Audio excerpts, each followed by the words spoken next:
Alright, let's do this. This woman decided to do a whole deep dive on this lolcow that I've seen here and there.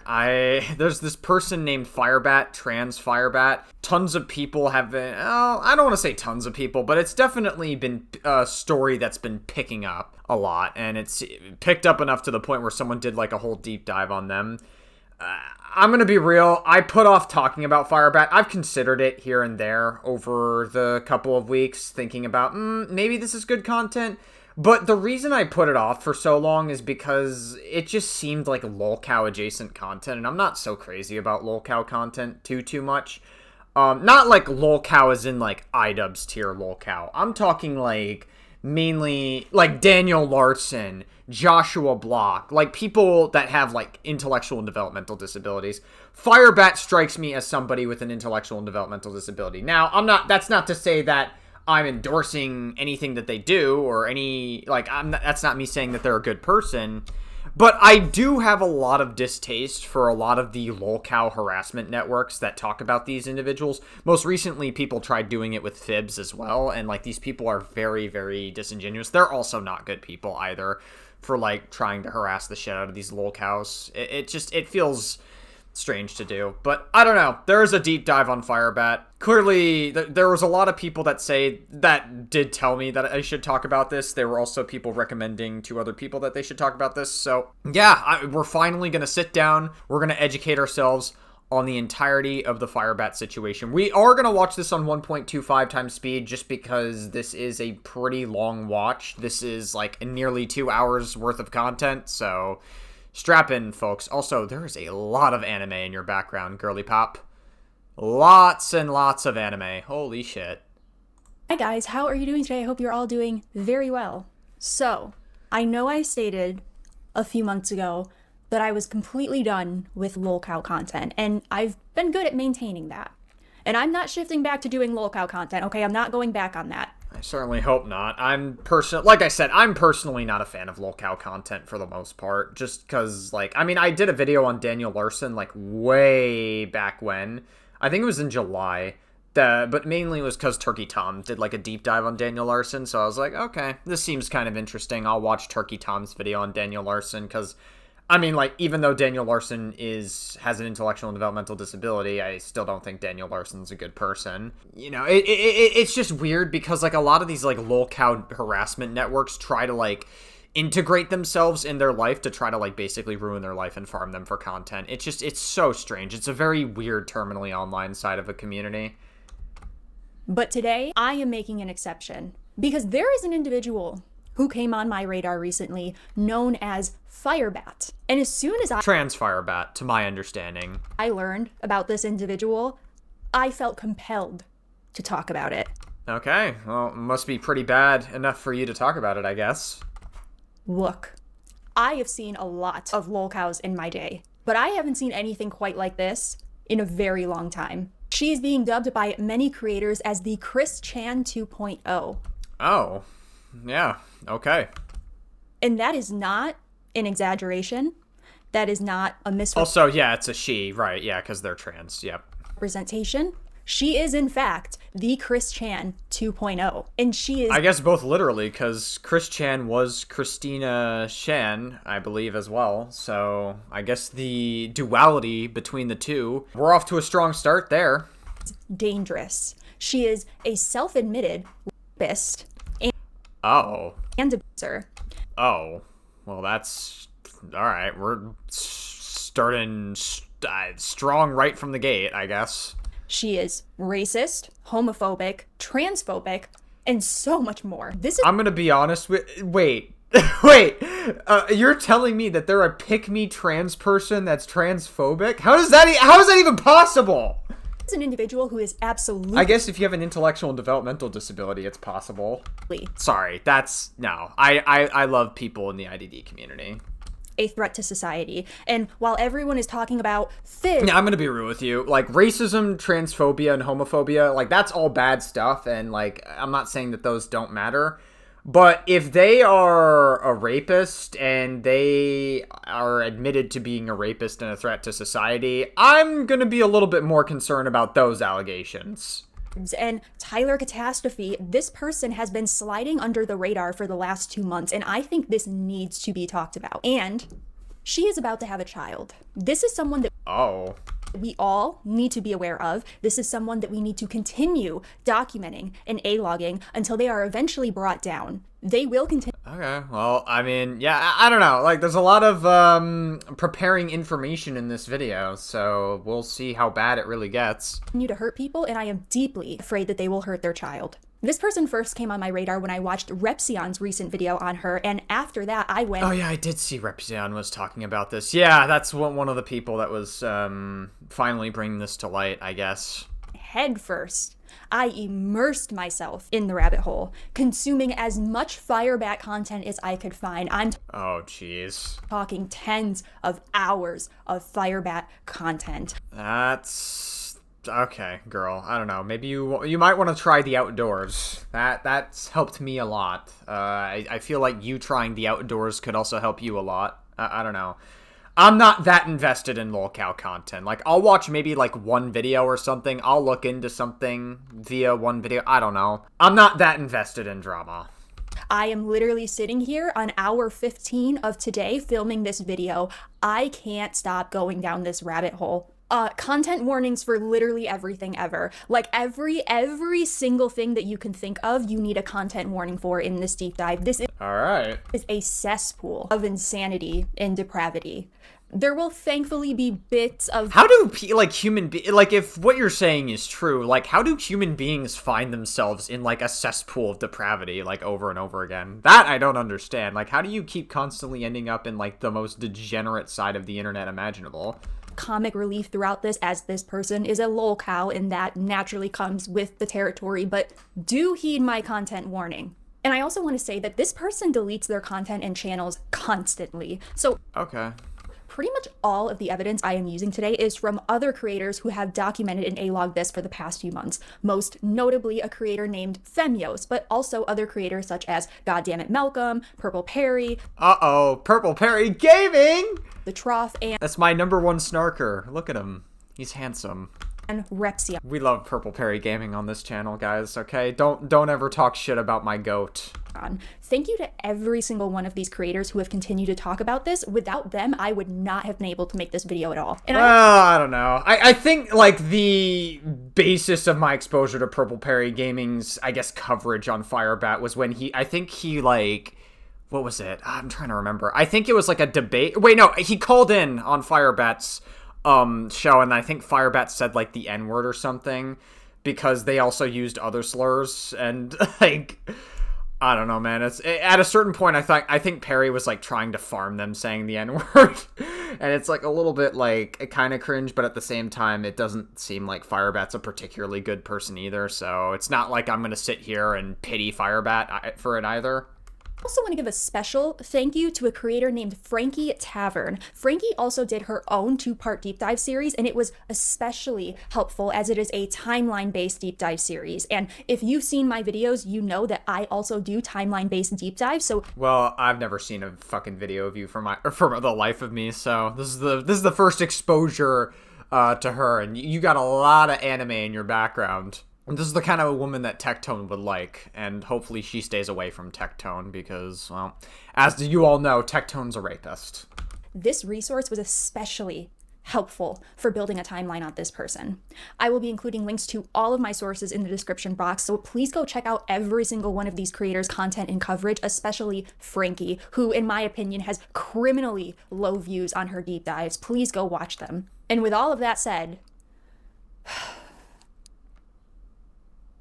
Why are you censoring yourself drinking?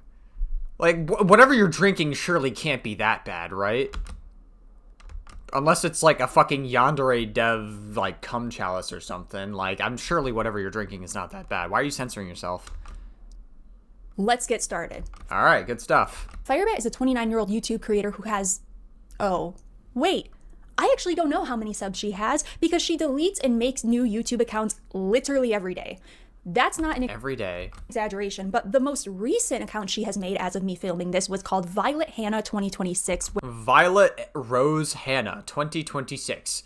in memory of Violet Rose Hanna, who died on April 27, 2026. Who the fuck is Violet Rose Hanna? Do we know who Violet Rose Hanna is? Where she claims she passed away on April 27th, but that account was also deleted within a day. She goes by Violet as of now, but I will not be calling her that. I will only be calling her Firebat. And you're probably thinking, Riley, it's her name. Why do you refuse to call her by her name? That is so disrespectful. Oh, you'll see. She is 29 years old and she identifies as a trans Christian. A trans Christian Republican?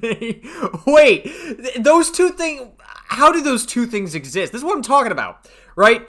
Trans person, but they're transphobic and they're a Republican. What the fuck is happening? How is that even possible? Those two things can't coexist. Bro, all the Republicans are going to be like, see, we don't hate trans people. This is the token trans person that hates on other trans people. Look at this. Get a load of this person. What the fuck?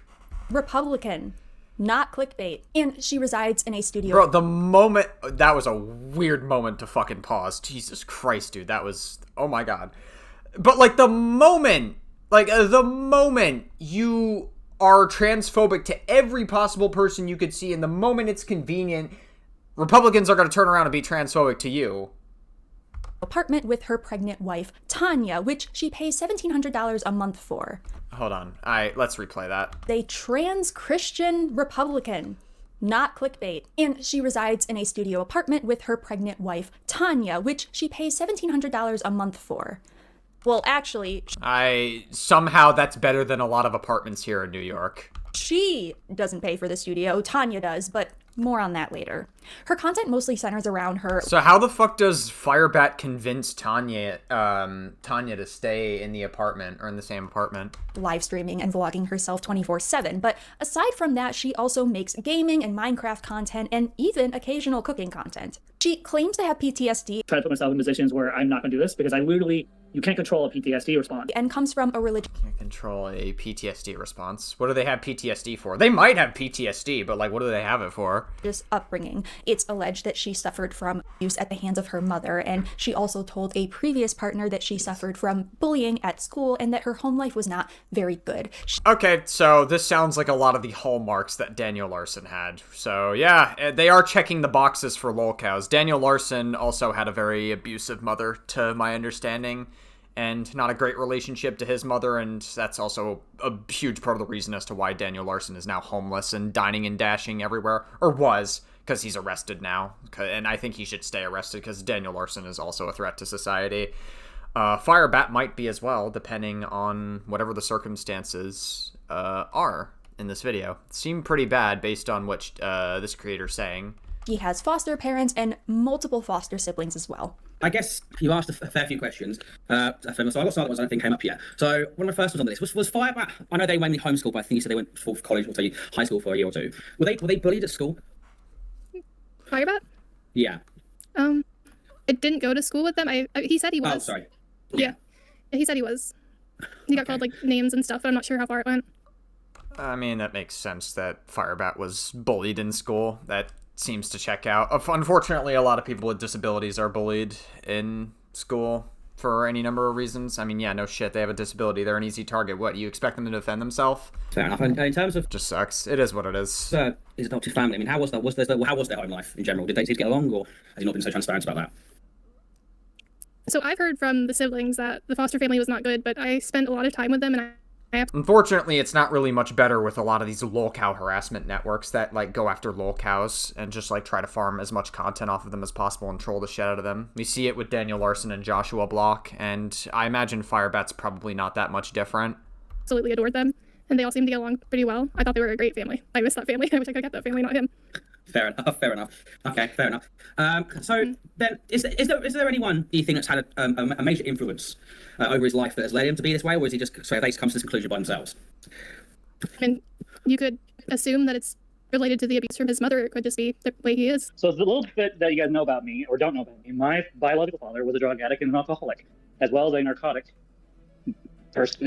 He did a lot of drugs. That's all I can say. At one point, he had chosen himself over me, hence why I was in the foster system, instead of living with him after my mom I was removed from my. She apparently has also claimed recently to have DID, dissociative identity disorder.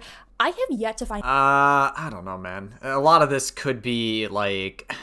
I tend to be a little bit skeptical with like self-diagnoses because just like tons of people on TikTok like put ADHD, autism, DID, dissociative, or whatever the fuck in their bio for attention, and there's a lot of self-diagnosis on TikTok. I don't know if Firebat maybe went down that rabbit hole and decided to follow suit with that, or if they actually were diagnosed with it. I don't know, man. It's tough to say. They could also just be saying that. Evidence of her actually saying this, but it was stated in one of Goddammit Malcolm's streams, and he's great when it comes to evidence and timeline, so I will do my best to find that if I can. Now, aside from this, she also does sex work. She has an OnlyFans and a Fansly as well. Oh, I did hear about that very briefly. I think didn't Repsion talk about this? Like, Repsion was talking about how they did, like, sex work. Is a FetLife page. Which did Chris Chan also do sex work? I haven't dived into the Chris Chan rabbit hole. I just know that Chris Chan is an individual and a half who unfortunately was. I would say. I mean, I'm not gonna sit here and say Chris Chan was a good person, but unfortunately, a lot of the lolcow harassment networks manipulated them and fed into their delusions to have sex with their own mother. Basically, it's just like it's very disgusting. That's why like I said, I'm not a fan of the lolcow harassment networks that are also involved with these lolcows. That doesn't mean we have to remove responsibility from the lolcows themselves, but still. He links to her YouTube channel. Also, unfortunately, had a lot of inappropriate and salacious images that were linked here, and it looks like they're still here, actually, if we take a peek. We've got FetLife, we've got Instagram, we've got Discord, Substack. The fucking Call of Duty World at War music in the background. We've got a Throne wish list, which is for sexy things. And we've got our family Facebook page for some reason. So, and kink is a very large aspect of her life. She is constantly engaging in it, both in public and online. After I turned 18 and moved down here to this part of Washington, I would be introduced to the federal world and introduced to things like C, enforcementization. I am not going to... What the fuck? To read through her entire FetLife page where she lists all of her interests, but Malcolm did go through it in one of his streams, and I'll list the timestamp so you can go and read it for yourself. It is interesting. Yeah, I was not aware that piggy play is a thing until now.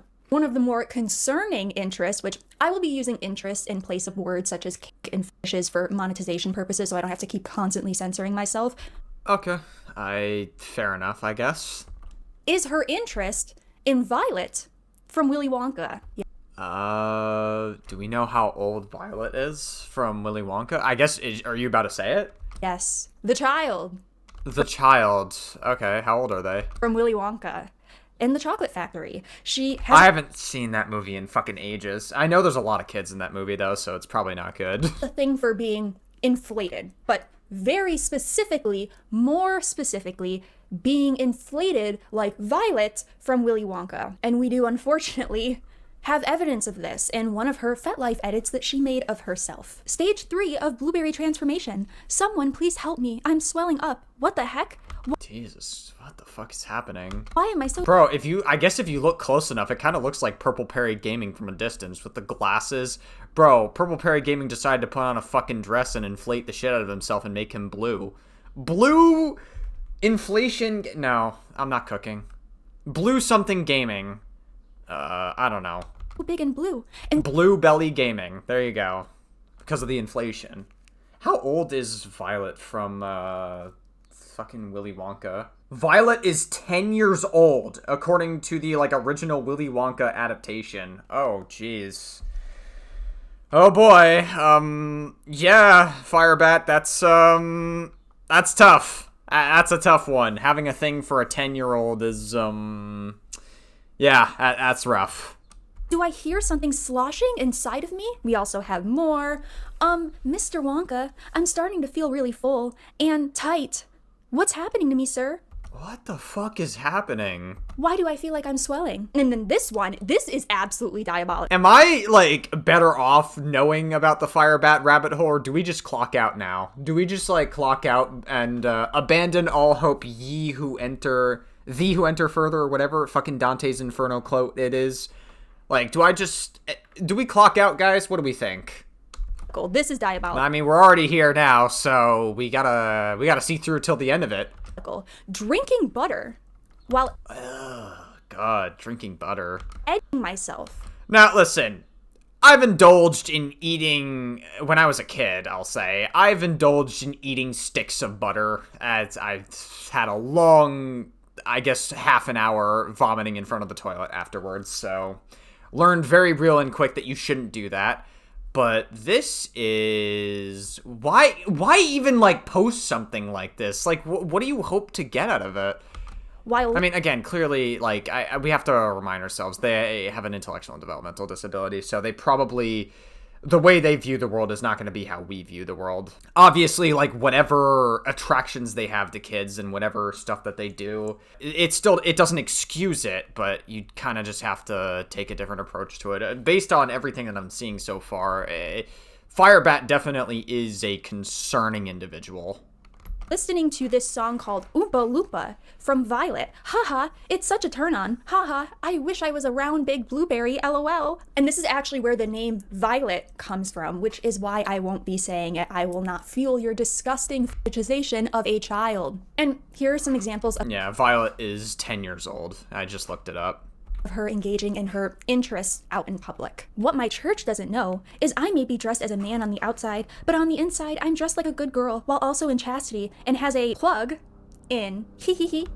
What? Nothing makes me more vulnerable. Vulnerable is what they meant to say. Well, I guess one thing that we get to say, also they are ass naked in these photos, and thank God to this creator that they censored that shit, because Jesus fucking Christ, I would have to bleach my eyes out after witnessing it. But I guess one thing we could say is right-wing freaks that have so much hatred of gay and trans people and are so fucking, like, vitriolic to people who express their kinks have some kinky ass shit that they hide behind closed doors. And if this person is an identified Republican or conservative, yeah, I don't know. You're certainly not beating the trope, you know, whether you have an intellectual disability or not, because that's probably the excuse that conservatives are going to use. Oh, but they just have an intellectual and developmental disability. They don't count. We don't identify with this person. Okay, what about Brian Nome then? You know, Brian Nome had some big ass balloon titties that they were talking with the cam girl over. Then using the men's locker room at LA Fitness and being exercised as I change from normal work clothes to pool clothes, haha, and then changing back while being completely smooth. One of these days, someone is going to F me. This person is... See, at what point does, like, them having an intellectual and developmental disability excuse this behavior? Like, obviously, like, yes, sure, like, they're... Like, it can be, like, some explanation as to why they do the things that they do. But, like, there are people with autism, there are people with ADHD, and there are people that are super high functioning that don't really behave like this. At a certain point, I think you have to ask yourselves, it's probably something else that's causing this, right? LOL. Oh, and this one is great. Outside of Tumwater Park, walking, exposing myself. Okay. Yeah, that's lovely. LOL. The park. She also considers herself part of the black... Indecent exposure. Also, what the fuck are you about to say? Are they consider themselves black? Exposing myself. We can change our race now, according to Firebat. LOL. The park. She also considers herself part of the Black New World Order. This was also very new to me, and I'm just gonna let Repsion explain to us exactly what that is, since he did so very eloquently. For those of you who don't know what the Black New World Order is, allow me to educate you on something that I didn't know either until today. The Black New World Order, BNWO, is primarily a niche race play-themed subgenre of interracial BDSM found with... Interracial BDSM. Well, conservatives are immediately against that. They think interracial marriage is bad. graphic content and online... I don't think interracial marriage is bad. Forms. It depicts fantasy scenarios where black individuals dominate, often feature white individuals, submitting to represented symbols like Queen of Spades, Jack of Spades, with sexual transformation and submission. Okay, so it's a kink. Yeah, alright, cool. Yeah, black women be dominating. Stories and videos feature straight to gay or... Hey, listen, man, some white people sometimes want a black woman to sit on their lap and spin on that shit, you know what I'm saying? Straight to C themes, where white males are depicted as submitting to black men, sometimes involving forced feminization or masculation fantasies. And the irony of this specific interest is that Firebat loves to hurl slurs, especially the N-word. Okay. It's interesting. Oh, yes, that's what this is. Yeah. I was talking about this earlier. Perry called in And then, like, fucking Firebat said the N-word. I think it's mainly just...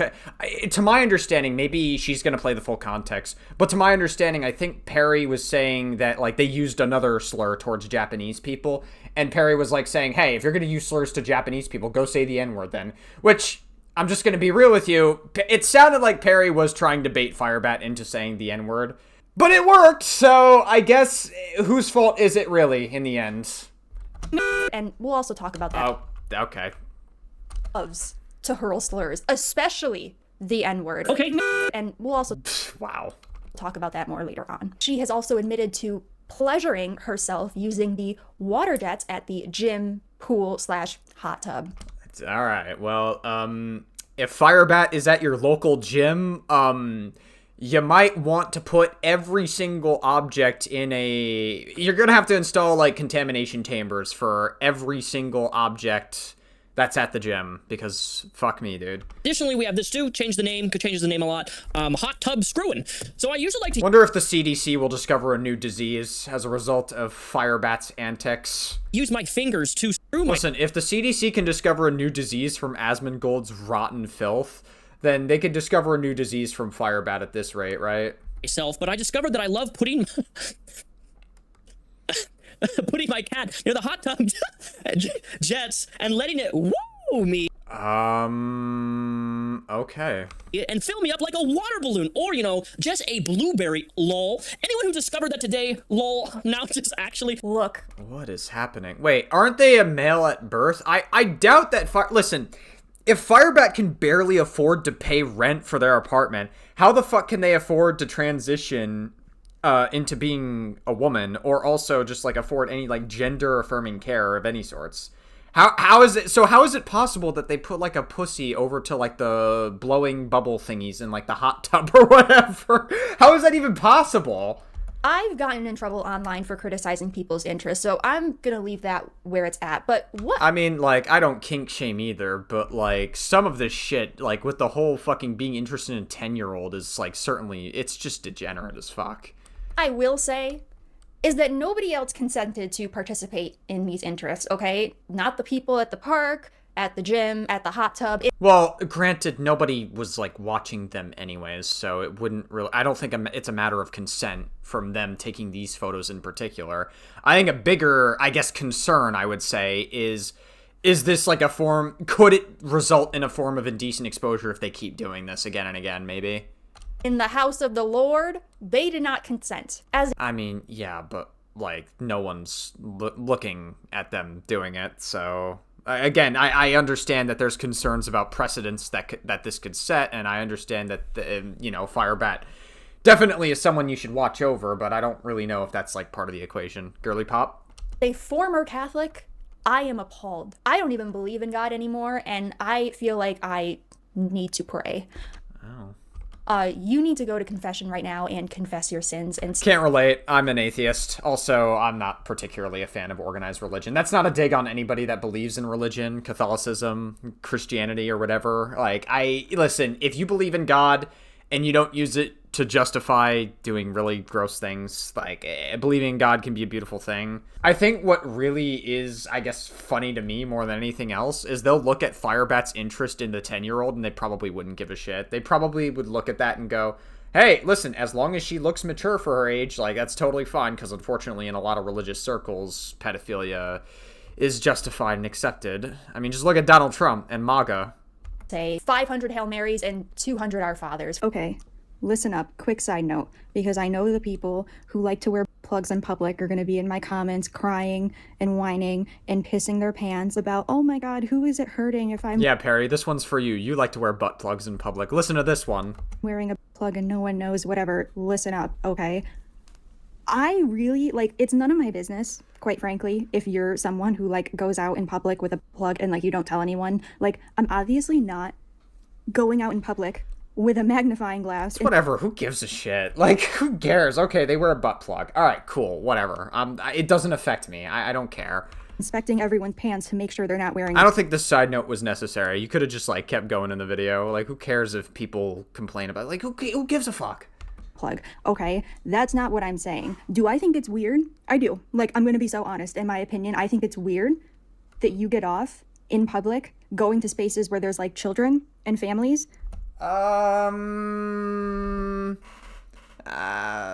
I guess. I mean, maybe because of their interest in the 10-year-old earlier.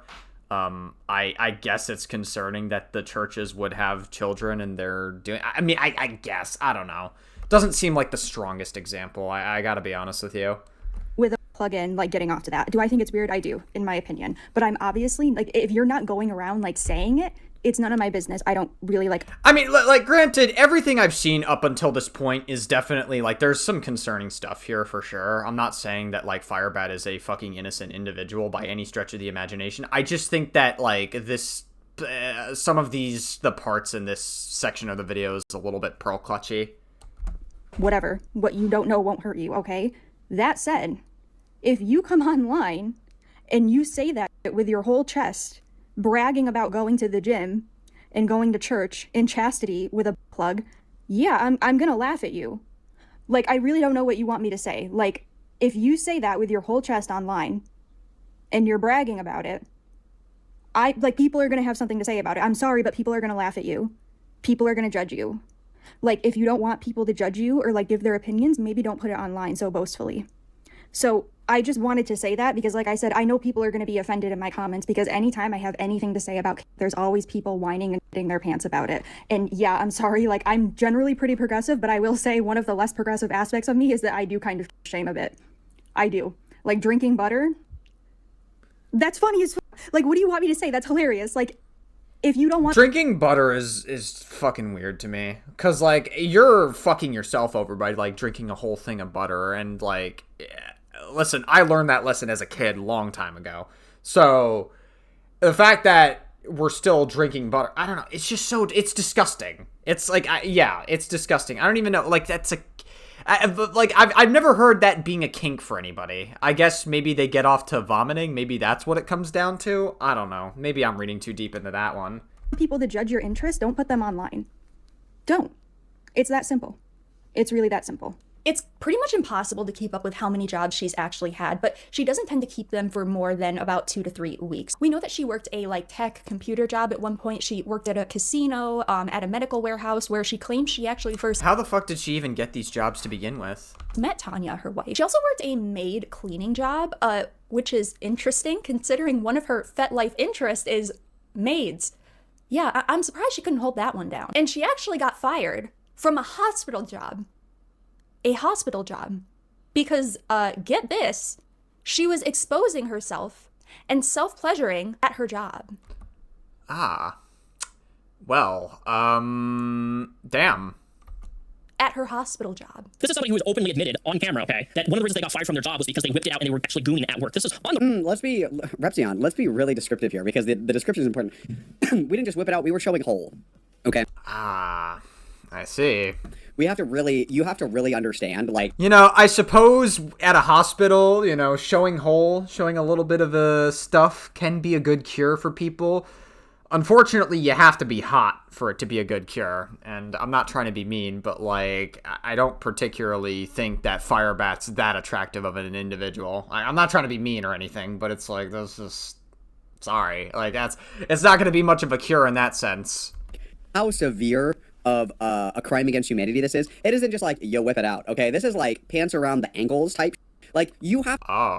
to take off several layers of clothing to show whole, okay? It's not like it's just like, oh, I can just take it. It's like, no, you are, like, butt naked to show whole. Like, that's, like, an entirely different level of deranged, okay? Like, is it still f***ing gross to just, like, jerk it crazy style at work? Yes. It's another level of insane to pull your fucking hole out at work, okay? That requires that you need to get, like, butt naked at work. And Repsion was even able to find a termination letter from 2022 from one of Firebat's previous employers. And let's just take a look at that. Dear Firebat, we regret to inform you that your employment with...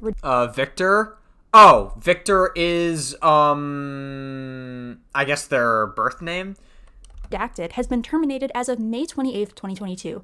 You were given verbal warnings and met with our direct supervisor regarding the inappropriate comments being made by you on your first day of training. First day of training?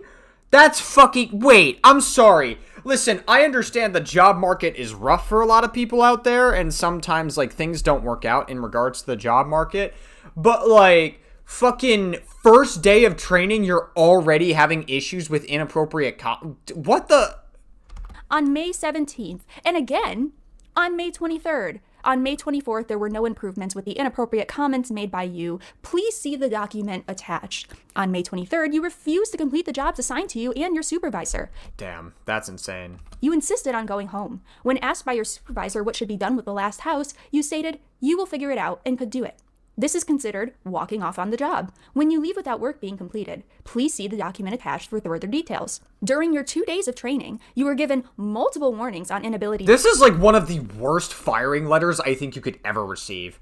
Like, losing a fucking job. Like, a lot of times when you lose a job, sometimes jobs will be vague or they'll try to look for reasons. If you, like, did your best on the job, sometimes, like, jobs tend to, like, be very vague and shit. And they'll, like, try to look for reasons to justify firing you, especially if they, like, overhired in the beginning, and then they're like, hey, actually, we have to let you go because this is not the right fit, and they like, try to be vague about it. This is, like, a lot more descriptive than most firing letters. Like, this is a pretty descriptive letter. Like, that's insane. To take and follow directions in client homes during the process of learning the steps of Cleaning 101. Please see document attached. Our company strives to maintain the highest level of professionalism. During your 2 days of training, your 2 days of training, you were unable to practice professionalism, ability to work with others, and follow through with feedback given by your direct supervisor. Your final paycheck will be available to you on June 3rd, at which time you will need to return all company property, including company shirts and knee pads. We wish the very best for you. Best regards. Malcolm did also give us a time. That is a brutal firing letter. Jesus fuck, dude. That's like one of the worst firing letters you could receive ever. The worst Firebat letter you could receive. That was a bad pun. Well, I tried to cook with that one. Fuck me, dude. Line of one of her. All right, fuck you guys. All right, like sorry. You win some, you lose some. All right, fuck off. Recent jobs from February that she lost, and I'll play that here as that gives us a pretty good idea of what her job and employment habits are like. And of course, I told them the truth. And then my biggest question is, how the fuck are they able to get jobs to begin with? Like, I'm not trying to be mean, but like, it's not like they particularly have any good experience. I suppose they could just lie on the job interviews and say, hey, you know, I have all this good experience and shit, and then they like pretend that they do, and then they don't actually have any experience whatsoever. Okay, we're gonna let it go. Gave you verbal warning. And said, don't do that again. So I was like, well, and then Firebat got fired because I did a little a cute little chart for you guys last time, but let's let me get up my calendar. Hang on, let me get up my calendar because Firebat, it was I think it was the 16th. So let's just pretend. So Firebat starts work on a Monday. Okay, first day of work is on a Monday. Okay, or hang on, let's do it this way. Monday. First day of work. Then Tuesday, Firebat worked. Also, like, again, this, like, goddammit Malcolm person, all the people that are surrounding Firebat, like, the fucking Firebat snarkers, these people are also a little bit, I don't know. And I'm not so crazy about, like, the whole lolcow harassment networks going after Firebat either, because, like, I doubt that they're doing it for any of the right reasons. I don't know, man. It's a little bit uncomfortable. Okay. Wednesday, Firebat called out sick. Thursday, Firebat called out sick. Friday. I don't know. Maybe there's something. Maybe they do want to, like, they do actually care about, like, all the, like, worse shit that we're hearing. I don't fucking know, dude. It's Friday, didn't work. It just makes me feel a little bit uncomfortable. We've seen, like, bad lolcow harassment networks regarding Daniel Larson and Josh Block, so that's where that comes from. Saturday, didn't work. Sunday, didn't work. Monday, called out. Tuesday, called out, and then got fired. Are we really surprised that we didn't keep our job? Is that surprising to anybody? Is anybody like, what? That you literally worked 2 days? So yeah, as you can see, this is pretty stereotypical lolcow coded behavior, but it actually gets so much worse and treads into horror cow territory. So Firebat was pretty much unheard of until around late November and early December of last year, and she started to gain traction when another creator named Femios entered the Firebat universe, and Femios is a crucial character in this story. They crossed paths when Femios, a creator with a pretty sizable following, noticed Firebat being made fun of and misgendered in her chats. Femios, out of the goodness of her heart, decided to join Firebat's stream and was uplifting her and also giving her friendly advice on how to improve the quality of her streams. If you look here, this is how it starts, okay? Or here's the part where I do special where, oh, I have a guest. Okay, we'll see what happens. Okay. Hopefully they're respectful, kind of boop. I was nothing but respectful and well, kind. good morning. Yo. Okay, wait, how does this work? Mind you, I didn't have to do this. I didn't have to go on her show. I chose to do this because I was bored, and I was like, like, this person's getting a bunch of shit that I didn't think she deserved. Not for nothing, but like I like first impressions, and maybe I'm wrong, but like first impressions are like, wait, how do I do this with the like go live or whatever? Like, I don't know. Seems like you knew how to do it. You're just pretending to play a character just to see what you can get out of Firebat. I don't know. It kind of looked like you were fishing for content. I don't know. First impressions. Maybe I'm wrong. And granted, I still don't think that she deserved a bunch of shit, right? Don't go harassing her or anything like that. That's all well and good. Until later on, when Femios discovered that while she was in the bathroom during Firebat's stream, Firebat started talking her. At one point, I go to the bathroom, okay? At one point, I leave to go to the bathroom. So I was not listening originally, but I went back to hear, well, what kind of stuff was she saying when I went to the bathroom? Yes. Also, I need to pee really badly. I'm gonna be right back. Okay. I take my headphones off, put my phone down. That was the most interesting conversation I've ever had with anyone. Okay. So what did she say at first? So, moment of truth. Uh-huh. What was the original conversation, by the way? Like, I'm curious to know what the original conversation was. You guys just saw two trans women talking to each other, except you just saw two extremes. One, Two extremes. Okay. Let's find out. doesn't do rape bait. Okay. One, don't do rage bait? Oh, okay. So you don't do rage bait. Okay. I assume that I do. That's fair. Loves people, wants to interact with the guys, be a genuine good person. While the other Right. Whereas I'm the genuine bad person, of course. I'm the opposite. I'm like the opposite of a good person that loves everyone. I'm the evil person that hates everyone. You know, I'll take it. I'll take it. no judgment. The tactic does work. Thrives off of hurting other people. And I thrive off of hurting other people. Who exactly was I hurting? It was a casual conversation, and the entire VOD is available. Okay, you know what? Wait, what? On her channel. Well, I assume it's not on her channel anymore, because she deletes all her fucking channels. Where did I ever hurt anybody? Okay, I want to fucking... I want to see what this conversation was. I don't know. The fact that this conversation was not played in this video is a little bit... I want to see what the actual conversation was. Alright, I found the Femios VOD or whatever. We're really fucking diving deep with this Firebat stuff. I found the, like, original VOD where this is, like, actually being said, so we can actually maybe watch the conversation. Unfortunately, I mean, the original is deleted, so we're watching Femios's, I guess, reaction on stream to it. Very strange stuff. I'm streaming on my channel? I actually have no idea. yes, we're streaming on both of our I did channels. not mean to stream on my channel. That's not intentional. Dude, That's My hair is a mess here. Sorry. you're gonna get a bunch of viewers. I don't even know. How does that work? Wait.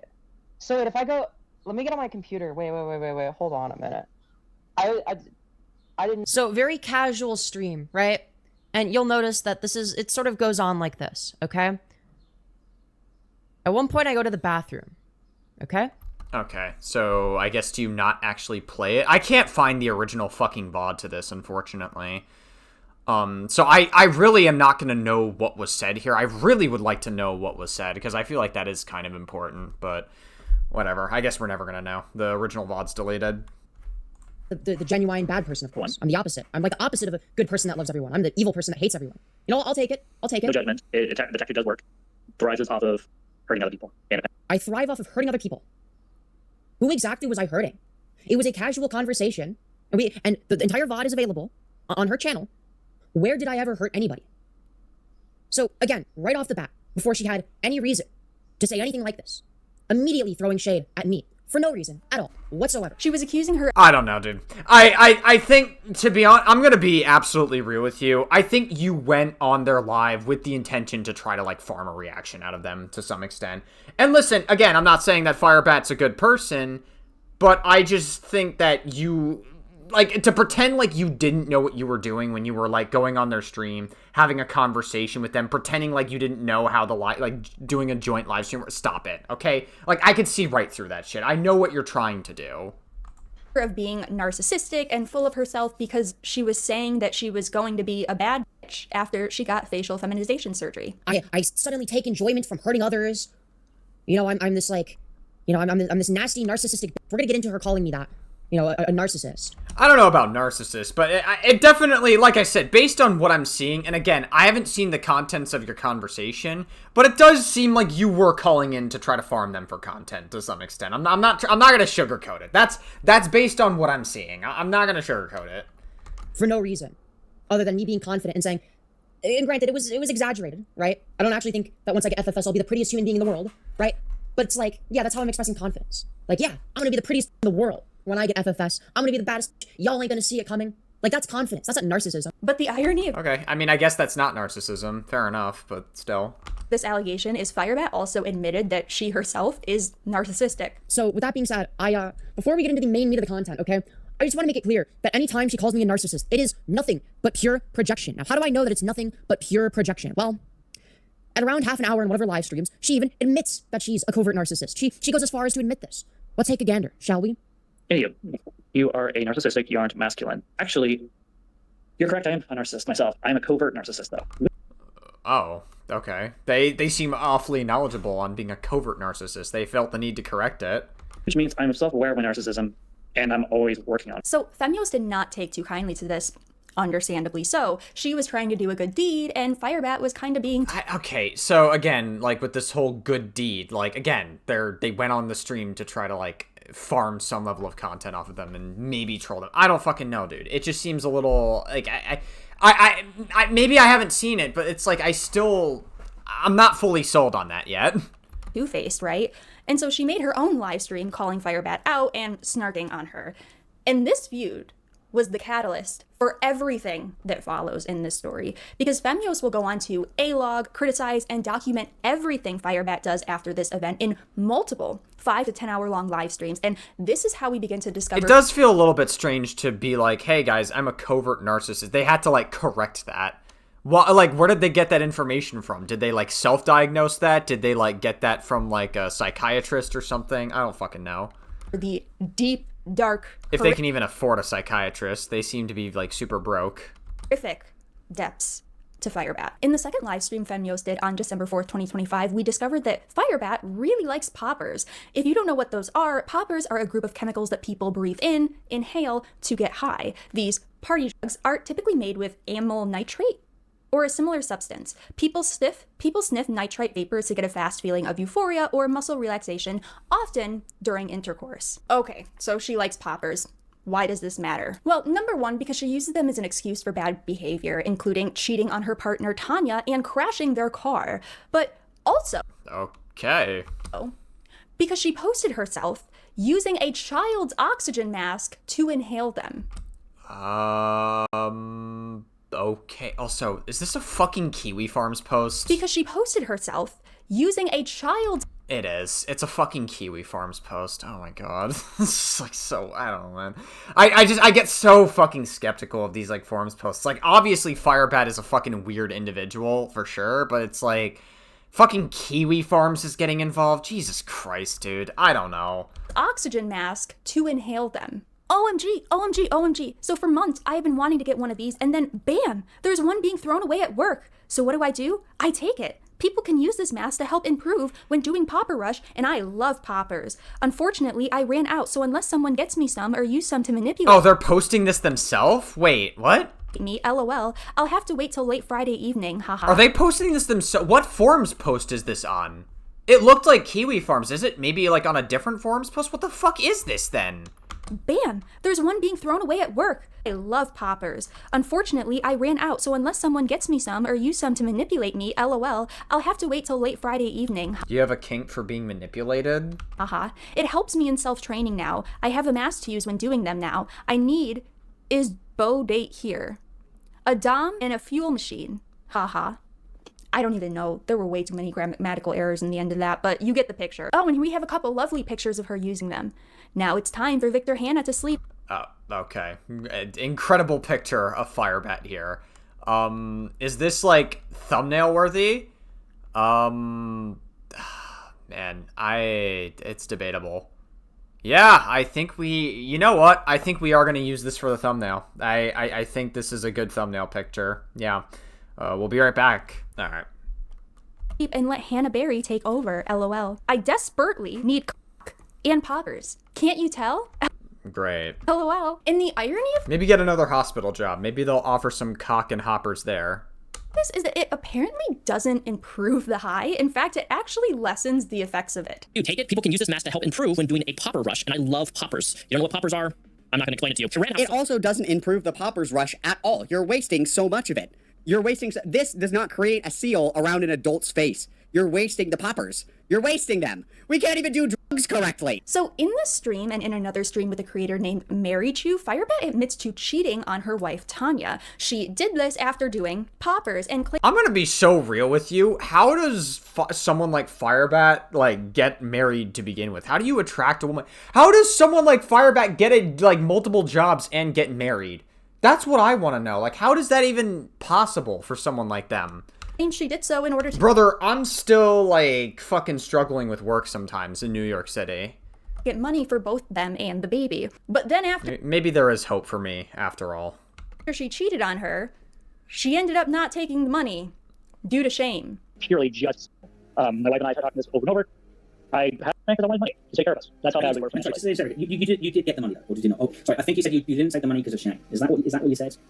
Yes, that's what I said. They were going to give me money. I decided to say no. I felt really, really guilty. I felt dirty. It was humiliating. It was not fun. It was not something that I wanted to do. In fact, I did it again this past winter during December. My wife was fully aware of it. But like poppers, apart from muscle relaxation and a slight sense of euphoria for 5 minutes, they've never lowered my inhibitions. But for you yourself, would you say they lower your inhibitions? So for me, when I do them, one, it's very brief, but it overrides the fear factor. Oh no, if I do this, I'm going to get caught, or I'm going to be, or I'm doing something wrong. It literally goes away when I use them, and that's part of the reason why I will not touch poppers at all anymore. So for yourself, they have quite a dramatic impact, and they are quite effective. They're very effective. She also admitted in the Mary Chu interview and in another interview with a creator named Trough that she crashed their car going uphill. She crashed their car going uphill into a vintage Beetle after taking poppers. But in the Trough interview, she actually contradicted— Yeah, I mean, that sounds like something you can absolutely get arrested for. I mean, typically how drunk driving works, it's a similar concept where, like, if you get into a car accident, cops will put a breath something. I forget what it's called. It's a breath. Basically, it's one of those things where you breathe into it, and if it reaches a certain level, you get arrested. No excuses. Breath something. I forget the name of it. Jesus Christ. I don't know why it's not coming back to me. But yeah, it's one of those. It's a similar concept where if you're on fucking drugs, like, I'm pretty sure you can still get arrested for that. So they're basically admitting to committing a crime on stream. What she said in the Mary Chu interview about this event, saying she actually— I don't expect someone like Firebat to be, like, super educated on the law, though. wasn't taking poppers at the time, so there is that. Ubering full time and a half, like 7 days a week, I think it was 6 or 7 days a week with Uber, and it could be anywhere between 2 hours. 6-7. Whoa, we got a 6-7 joke by Firebat. Hours to like 16 hours in a single day, driving all over the place from around the Lacey Town area all the way up to like Seattle. And so what happened that day was I was Ubering up near what was that time? Not Bellingham. I want to say it was near Bremerton. That's right. And at the time, when I was up there, I wasn't doing poppers at the time. I was clean. I was driving up there, taking care of business. It was a very long day. I literally had to truck out from Olympia up to Shelton, then go back to Olympia, pick up someone, take them up to basically near Bremerton, then turn around, do some orders over in that area. And by the time I got done, I was going to slow up in the day. It might have been like 3 or 4 in the afternoon. So I had been up since like 1 that morning. So like I was pretty tired from all driving, and I hadn't walked around or done anything. So I went to the safe Fred Meyer's over in, I forget the name of the town, but somewhere over in that area. Went and walked around, grabbed something to eat really quick, and then got back in the car. Didn't turn the app on or anything. Just literally got in, started driving. Was going to head over to Bremerton and get some better, coverage. Was on a back road, doing 34 miles per hour. Reached a hill. And so I went over the hill, and there was this young kid riding a Beetle bug, and he prematurely slowed down and stopped before the time it was for him to do that. So what happened was, as I went over the hill, 34 miles per hour and 35 mile an hour speed area, is I went and slammed right into him. What happened before I hit was there was a brake malfunction. So I was pushing on the brakes, I tried my best to stop the car, literally freaking out, and then crashed, and that's what happened. What I don't understand about this story is how would you even know there was a brake malfunction if you were fucking high? Like, you shouldn't be driving while you're high to begin with. You're referring to a Volkswagen Beetle, yeah? Yes, yeah. The cars they don't no longer make anymore, apparently. Again, I'm a neutral party here. I'm just asked a question. But a lot of people in the chat are saying that this isn't how you originally encountered events. And I do have faint memories of you saying at the time that the vision problems caused by the poppers did directly lead to the crash. Do not think I would have said something like that. I'll have to read. If you vehemently find me the clip, send it to me. Listen, if someone in the chat can find me the exact clip, I will send it to you. But at the same time, I won't. I'm not. Again, I'd like to think you can appreciate. I'm not calling out for anything because I don't entirely know. Okay, I'm just saying what people in the chat are saying. Firebat claims to have a popper dependency/addiction, but based on her description of how often she engages in popper usage, it doesn't come across like an addiction, but rather just like a casual user. The bottle itself would last anywhere between, depending on size, a week to 2 weeks. Okay, and then it'd be quite a few months sometimes between you buying another one. Yeah, so that's why my wife argues that, oh yeah, you're not actually addicted to poppers, you just buy them once in a while, they're your guilty grocer. I'm like, the fact that I'm in the area, and my first thought is... I still don't know how the fuck Firebat was able to attract their wife to begin with. Like, how the fuck did you even get yourself in a marriage to begin with? I want poppers, and then I buy them and take them home and use them as soon as I get home. I mean, to me, that speaks, addicting. So.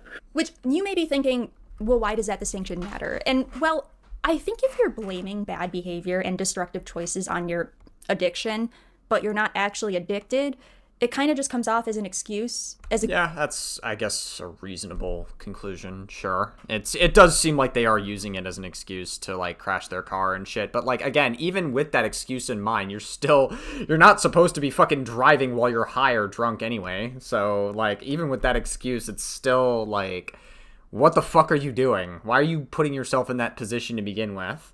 Convenient excuse, which even if she wasn't addicted, it wouldn't be an excuse, right? Either way, you're still responsible for your choices. But obviously, if she is deep in an addiction, it would at least explain a lot of this behavior. But most of the choices she is making are completely sober, so it doesn't explain it at all. In this Mary Chu interview also, Firebat makes her first mentions of her ex-partner and close longtime friend, Sarah Faye. Sarah Faye was a partner of Firebat that she dated for a year and 9 months, about 10 years prior. Again, the fact that Firebat's even able to pull bitches, man, that's crazy. And Firebat was 19 years old. Firebat's got more Riz than Asmongold, if you could believe it.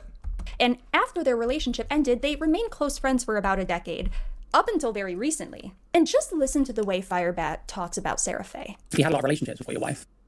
Before my wife? No, not really. I had a lot of girlfriends in high school. And then after high school, I just kind of... But that is a lot of relationships. You're saying, no, not really. But you're saying, hey guys, I haven't had a lot of relationships. I had a lot of girlfriends in high school, though. What? Kind of became a little caboose, kind of date here and there. And then stopped dating for many years. I had fell in love with a girl at age 18, loved her to death, still love her to death to this day. Still love her to death to this day, but you're married. Dude, you're married. Probably the most important human that was ever in my life. She was there in the beginning when I started to explore the side of me. And she was there when my foster parents were abusive with me, and she was there when my foster mom died. She was there when I was going through hell. And so she's been a significant person in my life. Still is to this day. And so after that relationship, I just kind of... dating didn't go well for me for many years. And then I met my wife. And then we started dating, and that's a whole story in itself. And here we are. But your wife is not as significant as your ex? That's not what I meant by that. My wife is... I don't know. It seems like you have a little more attachment to your ex than your wife at this point. That's fucking sad. That is like actually the saddest information we might have heard in this entire video so far. Like, you think that your ex is better than your wife, the person that you're married that's supposed to be your best friend, and like, that's crazy. The most important human being was your ex and not your wife. That's insane to me. 100% significant. I married her, having a baby. More so, yeah. My wife is more so, period. I married her. No, I wasn't sure. That's why I asked. It's one of those things like, how do I explain this? This girl I dated, you know what, I don't think, you know what, I've already talked about it on my channel. I think I talked about it here. So there was a girl that I was in a relationship with. Her name was Sarah Faye. And that same person, you see her in my chats. She comes over to visit me once in a while. We go hang out, you know. Usually she hangs out with me and my wife when we go like to the mall or hang around town. But like, our relationship is really weird. So we dated, and when we dated, we were very platonic. I've always been pretty platonic in our relationships. And when we dated, it led to eventually us going, you know what? Let's not date. We'll just be friends. So we ended up being friends. And it's a very rare thing for that to happen. Now we've been best friends ever since. And that's it. Yeah. That's a little bit weird. I don't know. Seems like a bit of a boundary crosser. Like, if I was the wife in this scenario, I feel like I would be like, that's a little bit weird. Why are you still friends with an ex-partner? Like, that's probably not something I would be personally comfortable with. And understandably so, if any other woman found that out about a guy being best friends with their ex, they would also be upset about it. Understandably so. A lot of people have come to me, putting around chat, it looks like. I'm watching the chat. Yeah, don't worry about them. I'm not that worried. They're like, well, what does your wife think about you and Sarah Faye being best friends and all that and close after all those years? And after my wife got to know Sarah Faye and her personality, and she goes, oh, okay, she's safe. She doesn't look at her anymore as like a threat to the relationship or get jealous anymore. Now she understands how, like, it's one of those things. Sarah Faye had made, and I made a promise that if our relationship didn't work out, we would always be friends. And we've kept up with that. Like, she was even at my wedding. She helped sign our wedding certificate as a witness. And that's kind of how important Sarah Faye is to me. That's fair enough. I can't imagine having a life with my wife. I can't imagine not having a life with Sarah Faye in it. Like, just the thought of it just crushed me, because there was a time in our life in between our friendship and the breakup where we really didn't talk to each other for about 2 to 3 years. And so during that time, I still remember the aching and the pain of having her not there. She was someone I could talk to, and like, dude, it is a she. I was right the first time. Firebat is actually like more attached to his ex-partner than his wife. That is sad as fuck. That's so depressing. Why the fuck should the wife ever be here for you? You like your ex more than your wife. Why should she be fucking the only one paying for you being in an apartment while you sit here and do nothing, and you sit here and say that your ex is more important than your wife? What the fuck? Or my woes and like share my traumas and like that is depressing. She Seraph, again, this might be like one of, like, apart from being attracted to the 10-year-old, like, this might be one of the worst things we've actually, like, heard. Like, this might actually, like, clue us into, like, how, like, really selfish of a person Firebat is. has this unique, beautiful thing where she's great at listening. And that, for me, that's a big deal. I like when people listen. It is extremely obvious to everyone that Firebat still has feelings for Seraph, and this will continue to be confirmed by Firebat herself through multiple livestream statements. And Seraph was actually a good friend to both Tanya and Firebat. She would sometimes hang out with them and even had a good relationship with Tanya. Firebat never fully moved on from Seraph and has always held out hope that one day her and Seraph will get back together. And Seraph, in my opinion, is the most important person in this story, and you will see why that is very soon. So just remember Seraph. So all of this kicks off a wave of Firebat going to multiple different channels, including Mary Chu and Trough and Purple Perry, and doing exclusive interviews, as Firebat has the chronic lolcow disease of feeling the need to respond to every single piece of criticism about her, to her detriment. And this marks the beginning of her public downfall. And this interview that happens with the creator known as Purple Perry gets very heated very quickly. Purple Perry comes out swinging, questioning Firebat on why she treats Tanya so terribly. Well, yeah, I've seen some of Perry's debates. Like, Perry kind of rage baits a lot in anytime he debates people. Like, I'm not gonna sugarcoat it. Now, granted, like, Firebat's not exactly great either, but, like, come on, Perry. Like, we know you... Let's not pretend that Perry wasn't trying to rage bait a little bit here, all right? And I thought I'd ask you some questions. Is that okay with you? You know what? Sure, go for it. Right. So why are you such a piece of shit to your wife? I mean, I guess with the cheating, sure. Want to explain further what you mean by that? So just jumping in? What do I mean by that? Well, it seems to me like you demean your wife. You say that she's like not pulling weight even though she's literally pregnant, and you haven't had a job like the majority of the time that she's been pregnant. Yeah, and also the fact that, like, his wife is basically paying for the entire household. Okay. Sit there and say that she's like... I guess to be fair, you know, I guess to be, like, a little bit charitable here, like, I was watching this debate when I wasn't really that educated on the Firebat rabbit hole. Now that I know a little bit more, like, I guess, like, that this context, like, does matter. That, like, yeah, they are kind of a piece of shit. I mean, it's still kind of rage baiting to an extent, but I guess, like, you kind of have a good reason to rage bait here a little bit, because, like, you have to push back on stuff like this. You just make sure about that. You've called police on her. You don't seem to in any way. Is that actually a thing? Did he actually? Did Firebat call the police on their wife? Wait! I never called the police on my wife. No, you did. You called the police on her. There was a time where your car, you were going to put the wrong kind of oil or diesel in your car, or whatever, and you decided to. Would you like me to explain? Would you like to explain, or do you talk like a retarded? Go on. And then, whoa, damn. It takes a turn. This is where we learn how much Firebat loves to say slurs. No. You really want to take that risk? Do you really want to Japan lands to? This looks like a loser who's desperate. Are we playing the last time you came to my channel? Why do you call your world in Minecraft a slur, by the way? Why do you call it a slur? That's kind of gross. Wait, what are you talking about? What slur? You call it a slur. Because if you try to put it Japan land, it takes a lot of room when you're trying to type it into the DHT. What do you call it? Land. It's short for Japanese. That's a slur. Okay, cool. It is. Oh, yeah. I know exactly what word they're talking about. Yeah, that is a slur to Japanese people. I mean, if you want to be charitable, maybe they didn't know that it was a slur, because it's not really, like, not a lot of people say that word generally. Like, it's not one of the more popular slurs to say. You know, when people want to say slurs, they'll go to, I don't know, the N word, the F slur. Don't give a stuff like that, I guess. But still, like, yeah, it is a slur. All right, say the N word then. Say the N word then. Go on. Okay, dude. If you don't care. That is different. Okay, obviously, yeah, you're trying to farm them to say the N word. Like, that's obviously what you're doing here.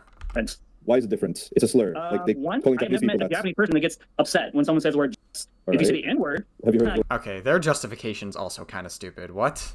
All right, say the N word then. Say the N word then. Say the N word then. Go on. If you don't care. That is different. Why is it different? It's a slur. It's obviously not different, but like at first I thought, okay, maybe they didn't know that like saying the slur for Japanese people was a slur. That's what I first thought, but like then they go into like this weird fucking justification for it as to why it's not the same thing. I've never met a Japanese person that gets upset when someone says the word.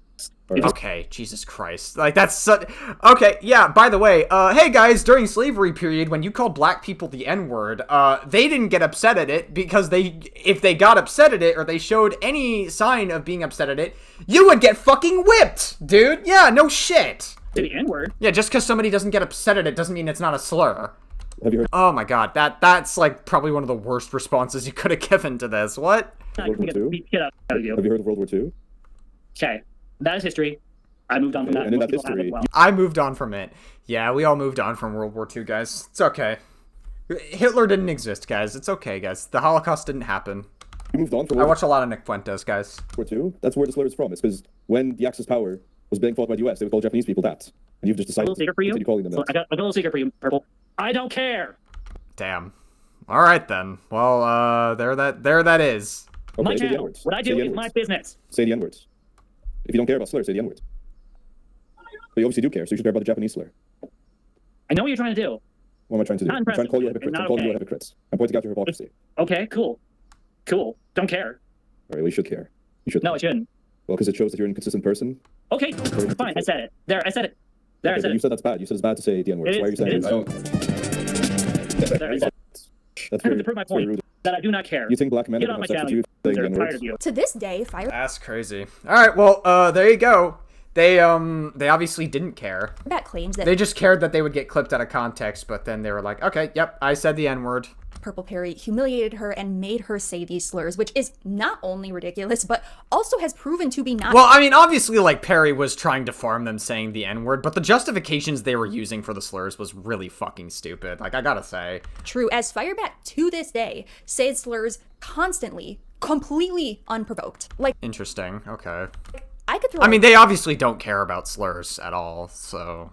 rock into any Firebat live stream or video, and I'll probably get hit with at least 50 ableist slurs, maybe 5 F slurs, and throw a couple N-words in there as well. Yeah, I mean, I know how that feels. Anytime I criticize Asmongold, his fans always call me the F-slur. This lady It's probably a projection of themselves. Like, they live in their own filth and shit. loves to say slurs. She should add it to her resume next to all the jobs she's lost for self-pleasuring and exposing herself. At this Oh, well, yeah. I'm sure that'll get her hired. time, Firebat starts I'm sure if maybe I guess if it was like a conservative-leaning job, maybe that might actually be the only thing that carries her into getting a job, is saying a bunch of slurs, unironically. stream a lot more often. And this is also when she begins deleting her content and deleting channels and making new ones, which she is still doing to this day. So this causes creators like Femios and other creators and viewers to begin A-logging her content 24/7. More creators such as Goddammit Malcolm begin to catch on and do their own A-logging as well. And like I stated before, the thing about Firebat, like with every other lolcow, is she cannot help but respond to every single video about her and every crumb of criticism, which is literally the worst thing a lolcow could do. She'll even pop in chats. Yeah, that's why you just, like, anytime you get, like, snarkers, you just have to, at a certain point, you have to be like, yeah, like, whatever. Let them talk shit. Who cares, bro? While It's okay to not respond to every single bit of criticism about you. I think we have to normalize that. Like, some people will call you a pussy for it, but it's like, okay, I guess I'm a pussy for it then. Like, whatever. live streams are actively happening and then begin doing her own streams, watching these streams and responding in real time. And Again, it's pretty clear that, like, Firebat doesn't have, like, any understanding. Or maybe they do. It seems like, to be honest with you, like, I definitely am not gonna write off the idea completely that they're unaware of what they're doing is wrong, because clearly, like, I feel like they know a lot more than they let on. But also, I can at least acknowledge the one thing that they probably don't fully understand is the fact that, like, if they constantly respond to criticism, that's just going to give people more excuses to make content off of you. she always makes it worse for herself. Hello, guys. So I was warned by one of my people, who are my fans, that Sarah Faye apparently is doing an interview with the Trough Live. Yeah, the thing that you said would never happen, by the way. I went and looked in her. Yeah, the thing you audio said would never line. happen, yeah.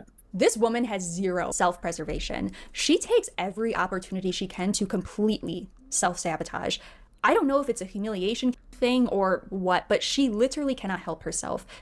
And with this, a lot more is revealed, including some of her just absolutely revolting hygiene habits. This woman has eaten her own boogers on camera. She also likes to sniff her. Jeez. I mean, like I said, they just don't care. Like, again, it's like they don't have, like, any understanding of it. It's pretty clear that they have, like, some level of intellectual and developmental disability. I don't know. I'm thinking maybe for this person, I'm thinking maybe we do the Daniel Larson treatment, put him in like a group home maybe, and if some of what Perry alleged earlier about all the bad shit that they did to their wife is true, maybe put them in jail or something. I don't know. I'm thinking maybe just like group home, keep them supervised. It's possible that they probably shouldn't be existing in society if this is what they're doing.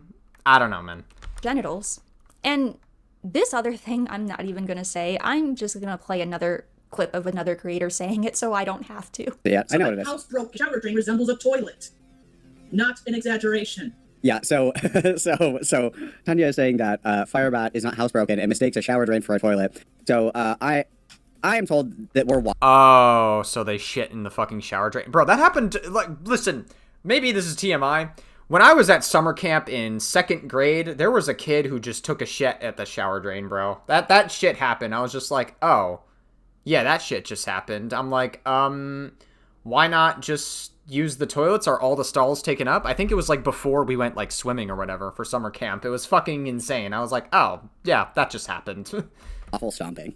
That's my understanding here. It was way more casual than it should have been. Understanding is that we are taking dumps in the shower and we are waffle stomping. Bro, that's shit that like we did in 2nd grade in fucking summer camp.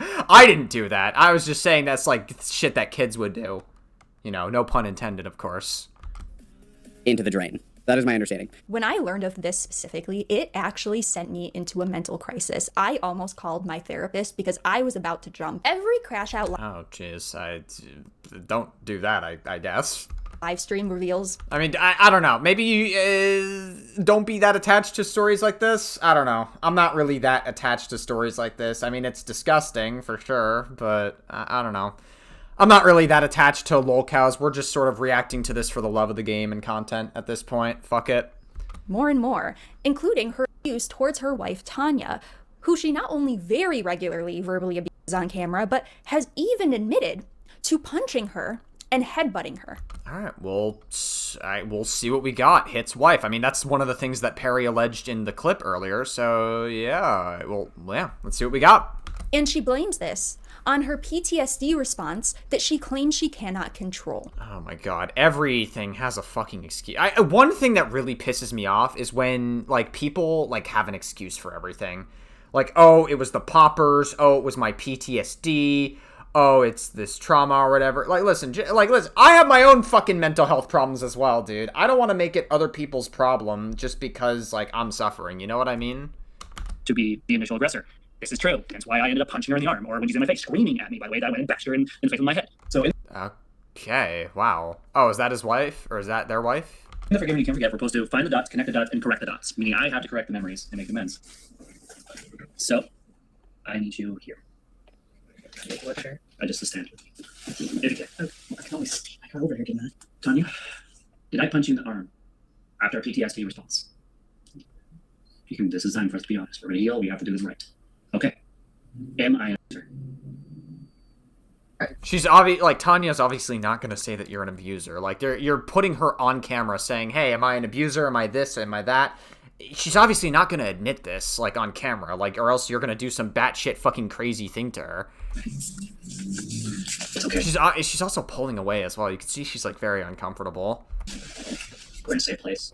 Is Firebat's wife also, like, have an intellectual and developmental disability? Is that how they met? No. Yes. I need to trust me. This needs to happen.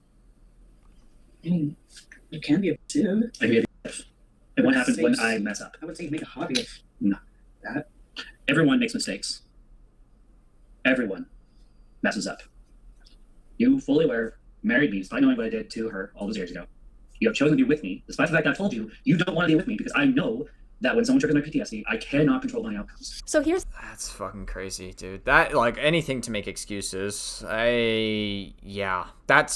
Does not sound like a fucking stable home environment at all. That's the thing. I have PTSD. I'm diagnosed with it. And if you're new here and you don't know my lore, I actually was convinced for years by an ex-partner of mine that I had BPD, aka borderline personality disorder. And that sucks. I'm sorry to hear that. Initially, this channel was dedicated to calling out problematic creators, unfortunately often lolcows, with BPD as a person with BPD. And then I found out through inpatient stays and talking with mental health professionals that I actually don't have BPD, I have PTSD, and I'm currently in therapy for it. I've suffered... Well, God bless. Hopefully you work through it as best as you can, you know. I'm not gonna say I know what it's like. I mean, I've been in bad relationships as well. Well, mainly just one bad relationship.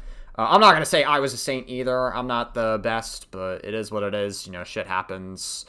You just have to take what you can and, like, learn all the life lessons from it and move on, do better, and, yeah, like, you know, gain some fucking wisdom and maturity is the way I see it. I'm not going to say that my relationship is anything like yours because I have no idea what your relationship is like, but, yeah, you know, hopefully you're dealing with it. God bless. With PTSD the majority of my life. PTSD is not an excuse or a justification to make someone else's life a living hell. Yes, this is true. Abuse people. And yep. Like with BPD and other disorders based in trauma, and listen to me very carefully, your triggers are your responsibility. Yes, absolutely. No one else is responsible for your triggers. If you feel yourself getting triggered or activated, it is your responsibility to leave that situation before you have a reaction that is abusive or unacceptable. And by the way, sure, there are plenty of people with PTSD who may have not even received treatment for it that do not abuse people. I want to be very clear that it is not common for people with PTSD to abuse people. And I mean, like I said, it does sound like that there's probably some level of abuse going on with Firebat. And, like, I probably don't understand that their actions are abusive. Just because they don't understand it doesn't make it not abusive. I'm not saying that by any stretch of the imagination, but still, like, it's pretty insane. It's pretty insane. Why the fuck does Tanya stay with them, though? That's what I want to know. Is, like, Tanya scared that, like, Firebat's going to abuse the shit out of them if Tanya tries to leave? One of the things that really bothers me, like, that's what I want to know, is, like, what's stopping Tanya from leaving? I guess, like, yeah, just, like, the abuse is probably the most reasonable conclusion. With Firebat, like with Anastasia, Anya, Fina, Lexi, who I've extensively covered on here, is that she is fully aware of what her triggers are and what her issues are, and she still refuses to work on them. And a lot of people don't have that self-awareness or insight into their behavior and why they do the things they do. And being able to identify what those triggers are and behaviors are is so important and crucial to actually being able to change it. And she has demonstrated many times that she knows what her issues are, and she completely refuses to do anything about it. And as someone currently in therapy to fix my own behaviors and triggers, that really, really upsets me, especially knowing that this person is about to have a child. And that's the main reason why I feel compelled to make this video. This person is about to have a child, okay? If your partner simply criticizing you is enough to make you violent, what's going to happen when you have to deal with a screaming, crying child? What's going to happen when that child gets old enough to talk back to you? Are you... Yeah, it's definitely a sign that they're not ready to be a parent at all. I mean, no one's fully ready to be a parent at all, but, like, if you can't maintain a decent relationship with your wife, how the fuck do you expect to maintain a good relationship with your child? Going to hit her or kill her? Children crying is one of my biggest PTSD triggers. It sends me into instant panic mode, instant fight or flight. Now, thankfully, I'm not a violent person, at least not towards others. And I also don't have a child, and I know when to walk away from a situation if I feel myself getting triggered. But you can't walk away from your own child, Firebat. This is not someone who should have a child. This child is not safe, and it gets worse. Yeah, most likely not. There's no way. Like, again, Firebat can barely maintain, like, having a fucking job, so it's like, what do you... Like, there's no way you can expect them to be a mother or father or a parent. Actually gets so much worse, guys. It does, because aside from verbal and physical abuse, Firebat is also a self-admitted sexual abuser. And how do we find this out? Well, like, honestly, that really doesn't surprise me, given the fucking, like, video we just watched of him trying to convince his wife and gaslight his wife into thinking that she's not an abuse victim, even though it's clear that she wasn't really taking some of it. February 13th, after all of these interviews and crash outs, Firebat decides to side bait on the internet. She did a live stream titled Violet Killed Herself, where she allegedly held a knife to her throat. Ooh. Now, YouTube immediately took this live stream down, so... Yeah, that makes sense. Like, YouTube's pretty strict about that sort of thing. I can't find evidence of it, but we don't really need it because Firebat has confirmed that this took place. And Firebat later admitted that this was 100% a manipulation tactic to control the narrative and not a true or honest threat or attempt. It seems like they definitely are a lot more self-aware than they like let on to be. Like, it seems like they're using that like IDD, I guess their intellectual developmental disability as like a, like it obviously like it plays a role into the story, but they definitely know a lot more than they're letting on for sure. And Firebat's friend, it's very similar to someone like Daniel Larson, I would say, for sure. And an ex-partner, Sarah Faye, saw this, and as a result, she cut Firebat off. And following this, she made a public allegation against Firebat that she had been SA'd by her during their relationship. She initially made this I think you can say sexual assault on YouTube and you won't get demonetized. You could just censor it. Allegation back in 2019, and we have a Facebook post to confirm that. I'm actually going to play a clip of Femios reading it, as the statement is partially cut off by the bottom by Femios' camera view, so I can't fully see the statement to read it, whereas she can. Now we're going to read a Facebook post from 2019. Okay, Victor is Firebat for the record. Victor is a liar. In the beginning, I did not consent to. I don't believe I was traumatized, but what he did was. Oof. The second night he stayed stayed in my home. The second time he ever visited me, he was wanting sex. I was not, because I barely knew this man. Because my sister was home, because I had a door that didn't lock, because he refused to use a condom, and I was not on any form of birth control at the time. He said he wasn't going to go all the way. Then he did. I did not fight. I froze again and again, and yes, I blame myself for that. So, Sarah, if you're watching this part of the stream, you should not be blaming yourself. This is not your fault. I think that goes without saying. Weirdly enough, I feel like this also gives more credence to what she's saying here, because a lot of victims will internalize it and blame themselves. So I do think that that's definitely worth pointing out. Okay? Yeah, it can, but it's not like necessarily. I mean, I don't know. It seems like it has some level of credibility. Refusing to use a condom, I mean, that implies that you told Firebat to use a condom and then they didn't use a condom, right? That seems to be the implication from that. Let's continue. I remember staring up at the wall and just waiting for it to be over. I stayed friends with him because I thought we could get along. I did not see it as for a long time because, as he said, I didn't fight, so it was my fault. But people started pointing out the fact that it was, and it's hard for me to talk about, so maybe there is some trauma there. I don't know yet. But I know when this man tried to make plans to stay in my home for 2 nights without asking my opinion on it, only minutes after having a talk with me about how it wasn't technically rape, I began to shake so badly I had to leave the room and broke down crying over it. Jesus Christ, wow.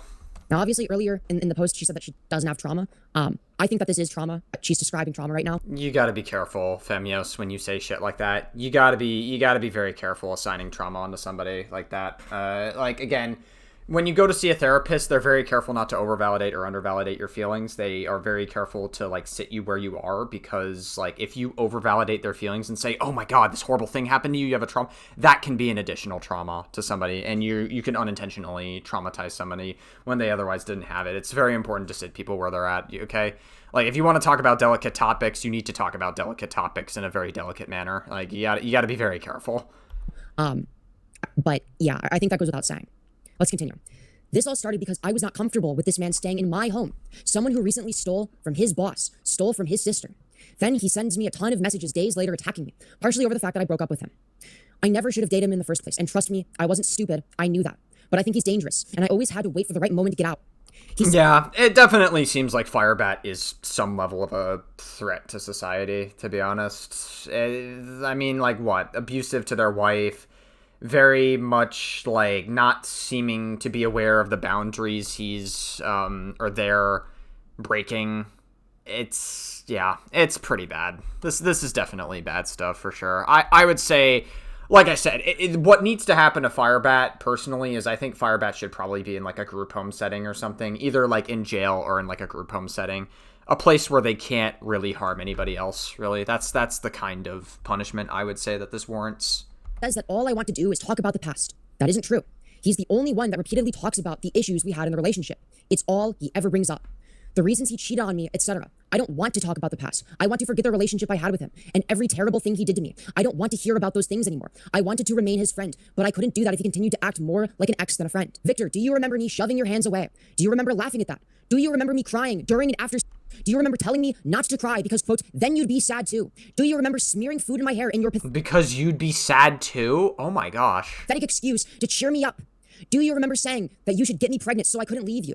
Ooh, that's very interesting. That last one is very interesting because he did get Tanya pregnant, right? They're literally having a kid. So in a weird way, I'm wondering, is it the case that Tanya is trapped with Firebat? I mean, probably. I mean, like, that's probably the big reason why Tanya can't leave. If she's actually pregnant and they're having a kid, I mean, yeah, that's probably the big reason. Is this the same method that Firebat used?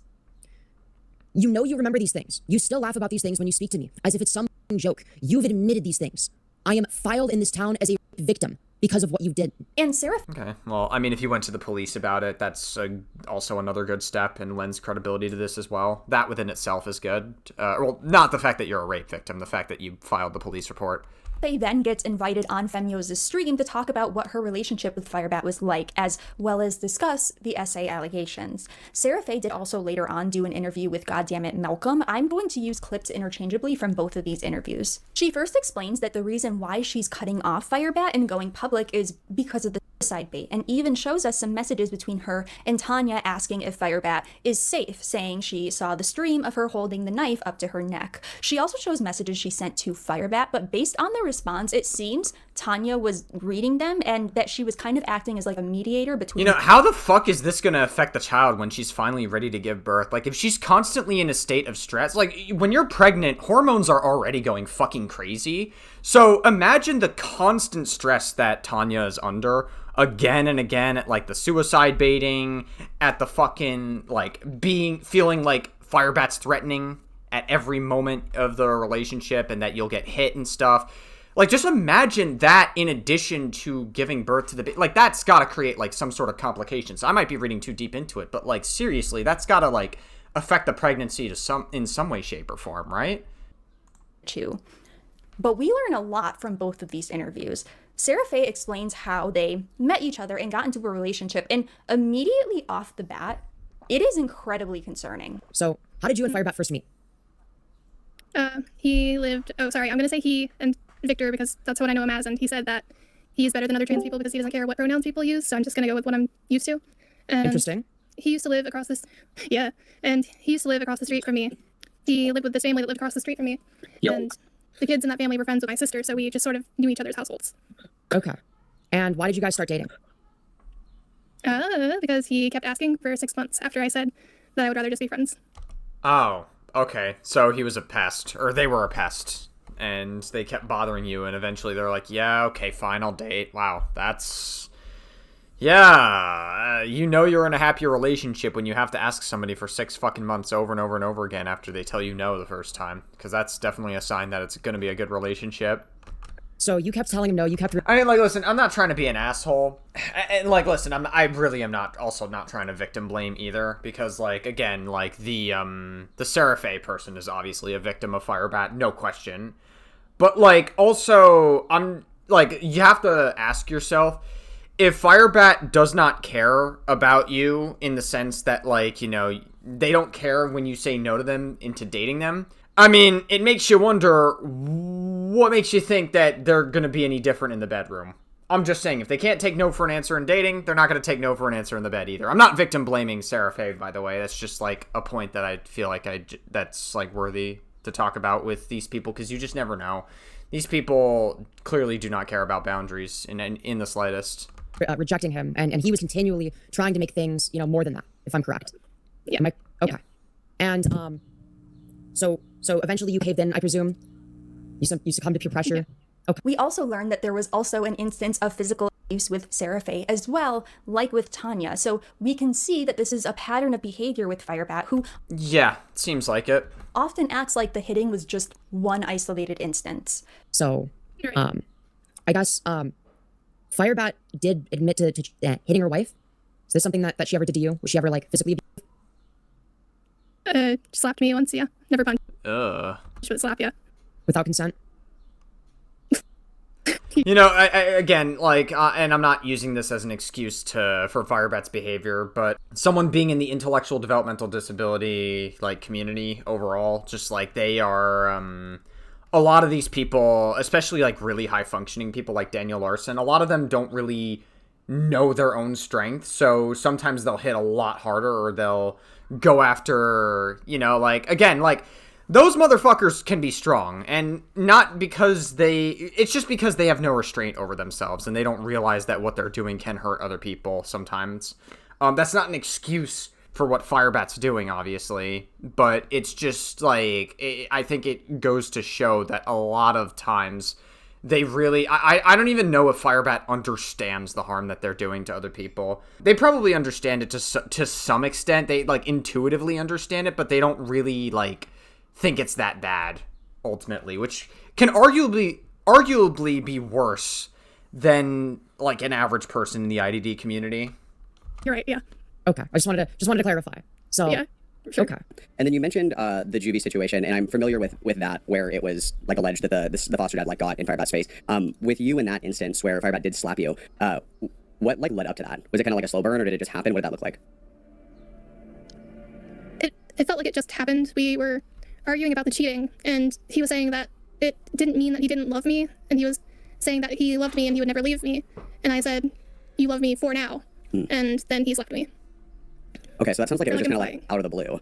Yeah, just for implying like doubting his love for me. Firebat also chronically cheated on Sarah Faye, like with Tanya as well. In fact, she stated that... Yeah, well, it seems like Firebat loves Sarah Faye a lot more than his current wife, Tanya, which is actually just so depressing. She cheated on... It might be a sign... It's like, the grass is greener on one side, so, like, human beings are wired to, like, always want what they can't have, and so he doesn't have Sarah Faye in the moment, so Firebat probably wants Sarah Faye more in the moment, just because they're not married to them.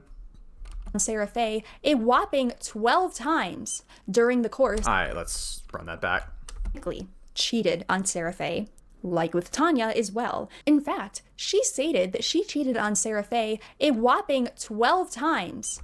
I'm not trying to be an asshole, but like, how do you get cheated on 12 times?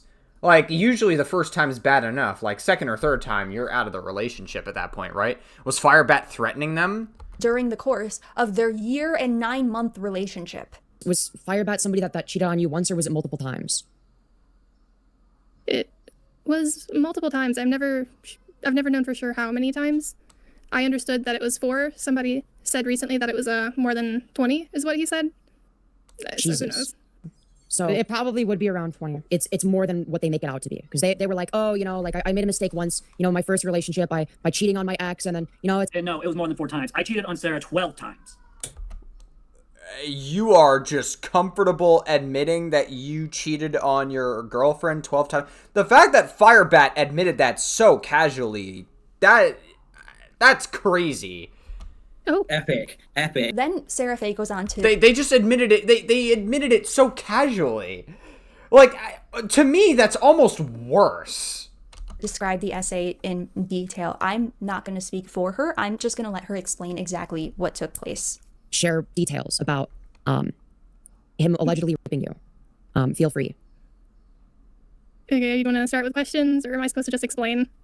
Ideally, you would explain, but take your time. You don't have to answer if you don't want. This is like the one thing that hasn't gotten out, because I knew it would blow up if it did. But the first few times, oh my god, I can't believe I'm talking about this, but the first few times that we had, I was not on birth control, and he didn't want to use condoms or anything. I basically have like pregnancy phobia, and like we were together for like only a couple of weeks before this started. He started pushing for sex, and I would say no, and it would happen anyway. The first time it happened, it was the first official night of us like staying together, like sleeping over at each other's house. He was at my house, my apartment. My mom was like having surgery, nothing serious, but my mom was having surgery, and I was home with my sister, and he was there, and my door didn't lock, and I was terrified that she was gonna like walk in on us, so I didn't want this to happen, but it happened anyway. My sister ended up walking in, and we had to stop, so I'm glad she walked in when she did. Damn. I don't know what else to say, so yeah. So, and this is something that's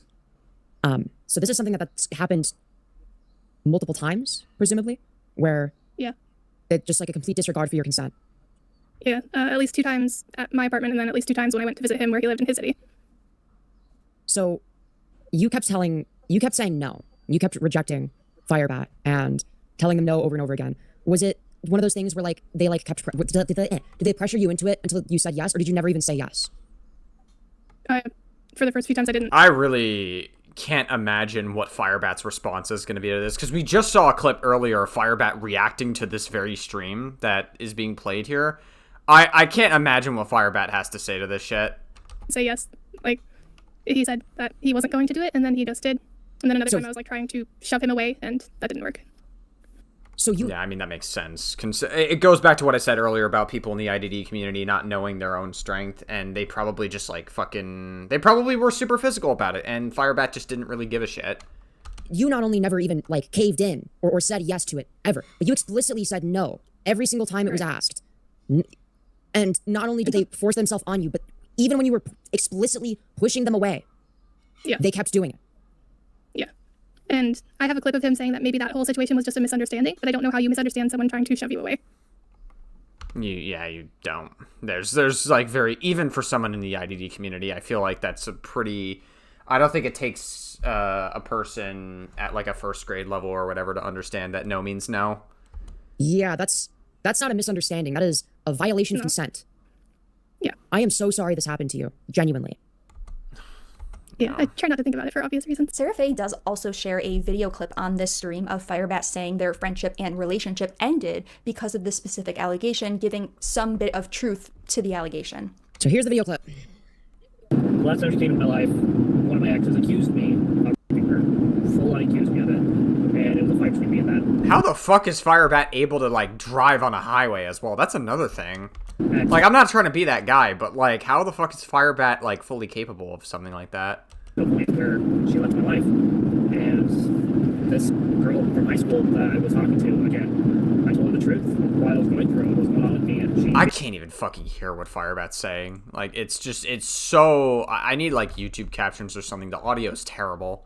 High school that I was talking to, again, I told her the truth while I was going through what was going on with me, and she basically freaked out and blocked me. Believed what the girl had said about me without even considering that it may have been false or misunderstood. And for years since then, well, it's clearly not a misunderstanding if you were shoved to the side, like, or you were shoved away and explicitly told no and you kept doing it. That's not really a misunderstanding.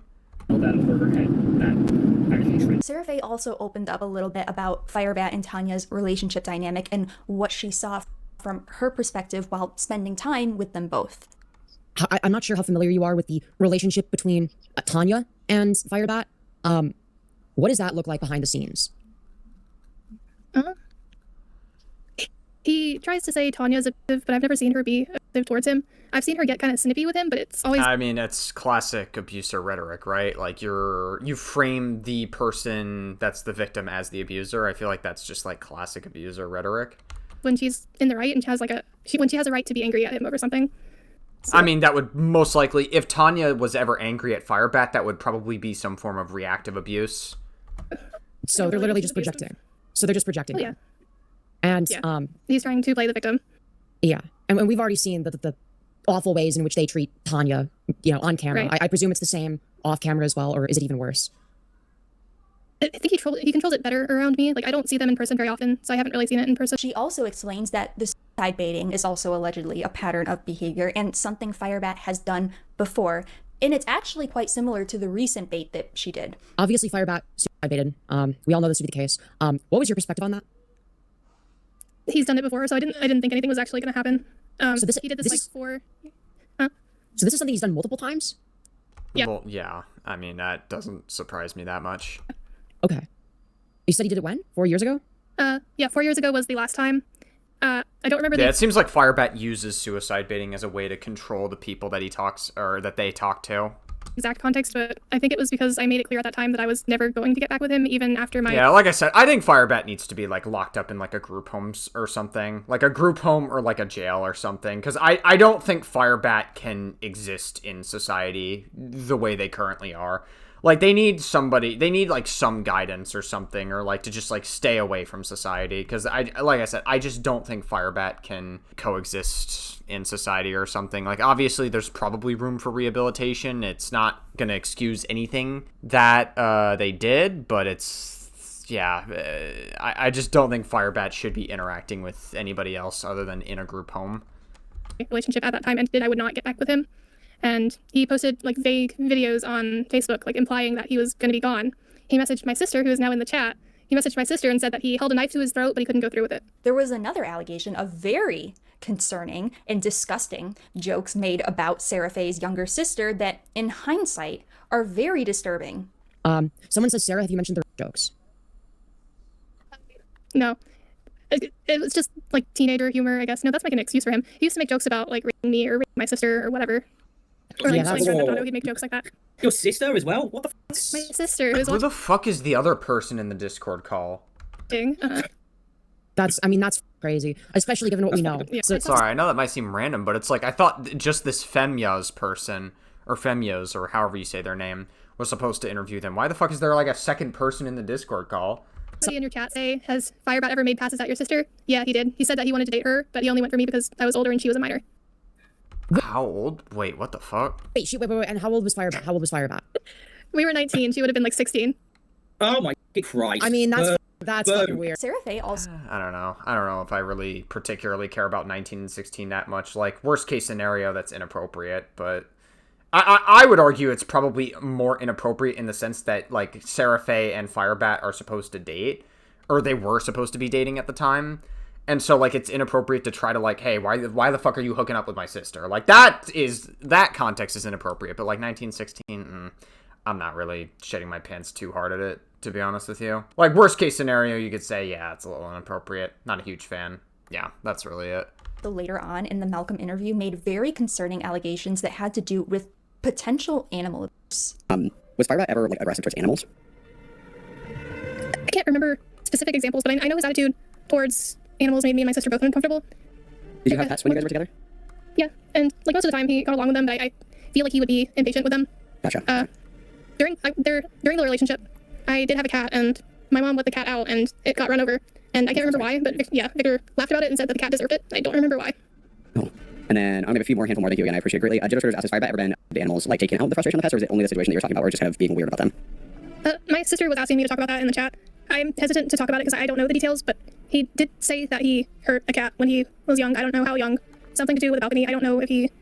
I mean, that is like some form, like, again, that, like, it pretty much confirms what we already know about Firebat, like, not really like, intuitively they might understand what they're doing is bad, but they don't really think it's as bad as, like, what a normal person would think. So, like, them hurting a fucking animals when they're young, I mean, like, a lot of people say that it's a sign that a psychopath is fucking growing up, because, you know, signs of a psychopath or a sociopath or somebody that, like, fucking harms animals when they're really young. I'm not here to diagnose Firebat or anything, but, I mean, they clearly have a lack of care for anyone else other than themselves. Very clearly so. I hate even saying, I don't know if he, like, hung the cat or, like, threw it off the balcony or what. So as this Jesus Christ, dude. interview is Firebat has problems, that's for sure. happening, Firebat catches wind and does what she always does and decides to start streaming, watching Femyos' stream. And as Femyos catches wind of this, they decide to start streaming Firebat's stream of her stream. Hello, guys. So I was warned by one of my people who are my fans that Sarah Faye apparently is doing an interview with the Trough Live. Yeah, the thing that you said would never happen, by the way. Someone looked in her. Yeah, the thing you said would never happen. Yeah. And Firebat reveals a lot in this, which I am going to show soon. But after this whole stream, Firebat goes to both the Trough and Mary Chu and I believe Purple Perry as well, and does interviews with them to clear the air and kind of clear up the allegations. But then the following day... Yeah, I imagine that doesn't really go well. Like, going on, like, these, like, channels to try to, like, fucking clear up everything, I don't really think that's gonna do you good. Firebat... I don't really know if there's anything Firebat can say that would, like, clear them of any of the serious shit, to be honest. Calls in... Like, all the abuse and sexual assault shit, that seems to be pretty clear that that happened. ...to Femyos' stream to address everything, where she says this. Okay, so do you acknowledge that you had sexual intercourse with Sarah Faye without her consent? Yes. Okay. Ouch. That's not good. The fact that you openly admit that. Are you aware that that's... Yes. Okay. Why did you make a... Wait, why did Firebat make a face at that? They're like, wait, what? What, that's rape? Oh, I guess it is rape. Yes, that is rape. What? Do you acknowledge that the police station, you know, you going there was fake? And there was a bunch of bullshit? Yep. And that piece of paper was blank? It was all massive manipulation to try to get people to look away and all that stuff. So, do you... Yikes, dude. Oh my god. Acknowledge then that Sarah Faye is not a liar then? Dude, Firebat really needs to be, like, locked up, to be honest. I really genuinely think Firebat should be locked up. Yes, I acknowledge she's not a liar. Yes, you heard that right. Firebat admitted to S.A.ing Sarah Faye. Yeah, that's pretty clear, yeah. The call-in doesn't last too long, but it didn't need to, as she confirmed everything. Now, that statement is damning in itself, obviously, but I actually want to now go back to the previous Femio stream and show a series of statements that Firebat made that I think also demonstrate that Sarah Faye did not consent and that Firebat was fully aware of that, as you can never have too much evidence in these situations. Because I didn't fight back, scream, etc.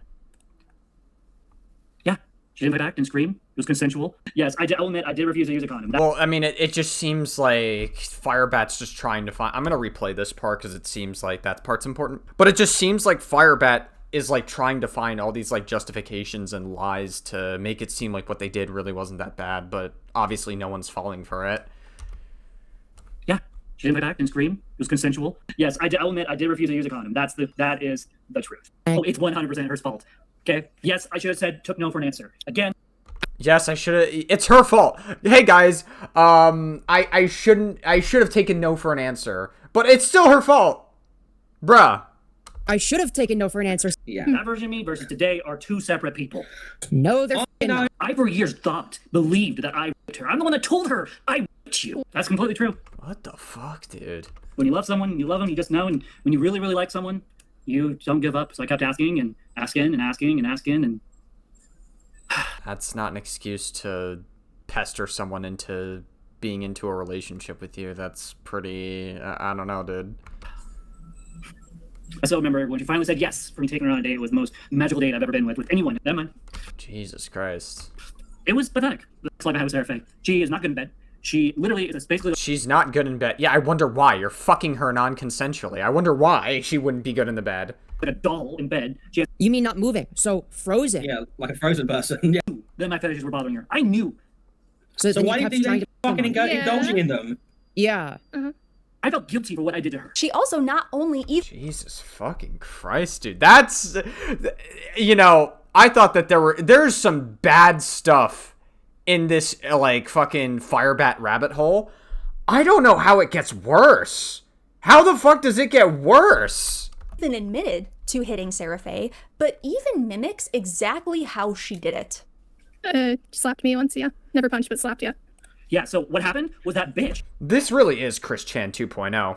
You guys were not kidding. Like, listen, there's a couple of stuff in this, like, Firebat story that I'm like, you know, like, I was a little bit, like, hesitant on, but, like, I'm pretty comfortable saying Firebat is Chris Chan 2.0. Yeah, it's pretty clear to me. Decided to be snarky and made fun of my faith. And at that time... Oh my god! Yo, she made fun of me, so I beat... Guys, I raped my wife, and I hit the shit out of my wife, but you guys are being too snarky to me. No. Like, what are you saying? That's not even close to what happened. My faith, extremely serious. So when she... Oh my god, is Firebat getting emotional here? Made fun of my god. It made me so angry. I didn't think for it. I just... One side of the face. That's... Bro, what? Little red mark on her face for a day or two. Oh my gosh, that's... Went away. No bruising. Dude, call the fucking cops or something. Call the fucking... Get fucking Firebat off, like, away from society. Genuinely. Like, I'm not even kidding. Like, genuinely get Firebat into a fucking group home or a police station. Like, what I'm hearing is completely just unacceptable. Like, there's just no justifying this at all. You can't even use your intellectual developmental disability to justify this. No lasting marks. I just want to say that I don't believe Firebat when she says she did this because Sarah Faye questioned her faith or whatever, as Firebat has also admitted to being a pathological liar. But it also doesn't matter either way. And I really love that blatant contradiction of there was no bruising or lasting marks. But then there was a red mark. What? But also, it left a red mark for a couple of days. Yeah, that doesn't make any sense. The fucking red mark there. Yeah, great. And this is something Firebat does a lot. Not only will she contradict herself, but she'll contradict herself in back-to-back statements like she did with this one. She also tells Sarah Faye, the person she SA'd, that she hopes she unalives herself, and even makes physical threats towards her as well. That's honestly, like, given everything that I've heard so far, that really does not surprise me. Sarah Faye does. And she takes things and does stuff like this. Lying sack of shit. Lying sack of shit. Oh my god. Fucking every... I think we need to understand, in the case of Firebat, like, we've gotten, like, so far into this rabbit hole, every single accusation from Firebat is a fucking confession. Every single time they make an accusation of abuse or anything, Firebat did that shit. Keep that in mind. Just like throughout this entire story, just keep that in mind. I hope she unalives herself. Limits? I would go to that bitch's house right now. Anyway. Why would you want to go to her house? Over. I'm never, ever, ever allowing that near me again. Because if I ever... I don't think... I don't believe you. I don't believe that Firebat... How is Firebat going to say, hey, guys, I love Sarah Faye more than my wife. Also, I'm never going to go near my wife ever fucking again. What? She wants... Bro, you contradict yourself so much, Firebat. To be near you. See that face. I'm going to punch the living shit out of her until she bleeds through her nose. Jesus Christ. Whoa. And this YouTube allows that? Would not at all be the only time that Firebat would make physical threats towards Sarah Faye. And this is if I ever caused her harm, it wouldn't be at her house. If I were to do something stupid, this is how I would do it. I would wait till she's at work, or when it's dark out, and I would come up from behind. Why are you so comfortable telling the internet this? I know what route she uses to get to and from her job. I know she goes through the back window, goes through the back gate, and then she goes over to her work, and then she works, gets off, go home. And not because I stalk her or that, because I know how she goes to and from the gas station. She literally lives next door to it. There's only a certain amount of ways she could go. I know multiple places where I could get a high advantage and be able to sneak up on her without her knowing. And she knows I'm really good at sneaking around. So if I wanted to do something that crazy and cruel and mean, I would do it when she least suspected. So as this stream... The fact that you're so comfortable sharing... Dude, Firebat is actually legitimately... Like, I'm not even kidding. Like, Firebat may actually be worse than Daniel Larson. I'm not even kidding. Like, I'm actually, like, not... I can't believe I'm saying this. Daniel Larson was pretty fucking bad. I didn't think Firebat would get anywhere on that level from all the, like, surface level stuff I've seen. Firebat may actually be worse than Daniel Larson. Genuinely. Like, from what I'm seeing. This is fucking nuts. Is happening. Firebat starts deleting content in real time. She even posted a video titled Violet Surrenders and Tells the Truth, which she deleted and then re-uploaded and deleted again in real time during the stream. And then after that is when the call-in interview happened with Femios, where Firebat fully admitted to the essay. I just want to say, while all of this is absolutely terrible, I'm actually pretty grateful that Firebat just can't help but tell on herself like this. I completely agree. It makes I'm surprised. Like, has the police at all gotten involved with Firebat at all? So that the victim doesn't need to prove their case against, popular victim blaming narratives that exist in our society. And I really wish more predators would expose themselves and tell on themselves like this. One of the defenses that Firebat likes to use, like with every other predator, is that Sarah Faye didn't go to the police, so therefore it didn't happen. Why did she ever go to cops? So I'm just going to share a RAIN statistic with you all that shows that out of every 1,000 crimes like these that are reported, 975 of them will walk free. Our justice... Unfortunately, yeah. Especially nowadays with Trump in office. Like, we live in a, fucking country where unfortunately rape and pedophilia are acceptable. We have a pedophile president. System does not bring predators to justice. It actually protects them. And I think with these Epstein files, a lot of us are beginning to understand that now. There are... No, yeah. You took the words right out of my mouth. Are literally endless reasons why victims do not go to the police in these situations. Aside from the unlikelihood of them actually being brought to justice, oftentimes the perpetrators of these crimes are people close to them, partners, family members, friends, teachers, community members. And not only is it incredibly difficult to report someone you know and trust, someone you care about, but then on top of that, you also have to face the public scrutiny of your community, as well as a potential trial. And again, out of 1,000 crimes reported, 975 of them do not result in convictions. So yeah, she didn't go to the police literally means absolutely nothing, especially when Firebat herself admitted that she did these things. So obviously this is a huge turning point. Firebat is now a confirmed abuser and rapist, and she is crashing. Yeah, potential pedophile as well, because they, earlier you admitted that they had, some sexual attraction to, a 10-year-old character from... I forget where. What was it? I forget where specifically. It was from a fictional thingy. Oh, Willy Wonka and the Chocolate Factory, where it was a 10-year-old character that they had an attraction to. It was pretty nasty. Out. I don't like this. It's not who I want to be. Oh my god. What the fuck? Let's get nuts. Dude. imagine living with this person.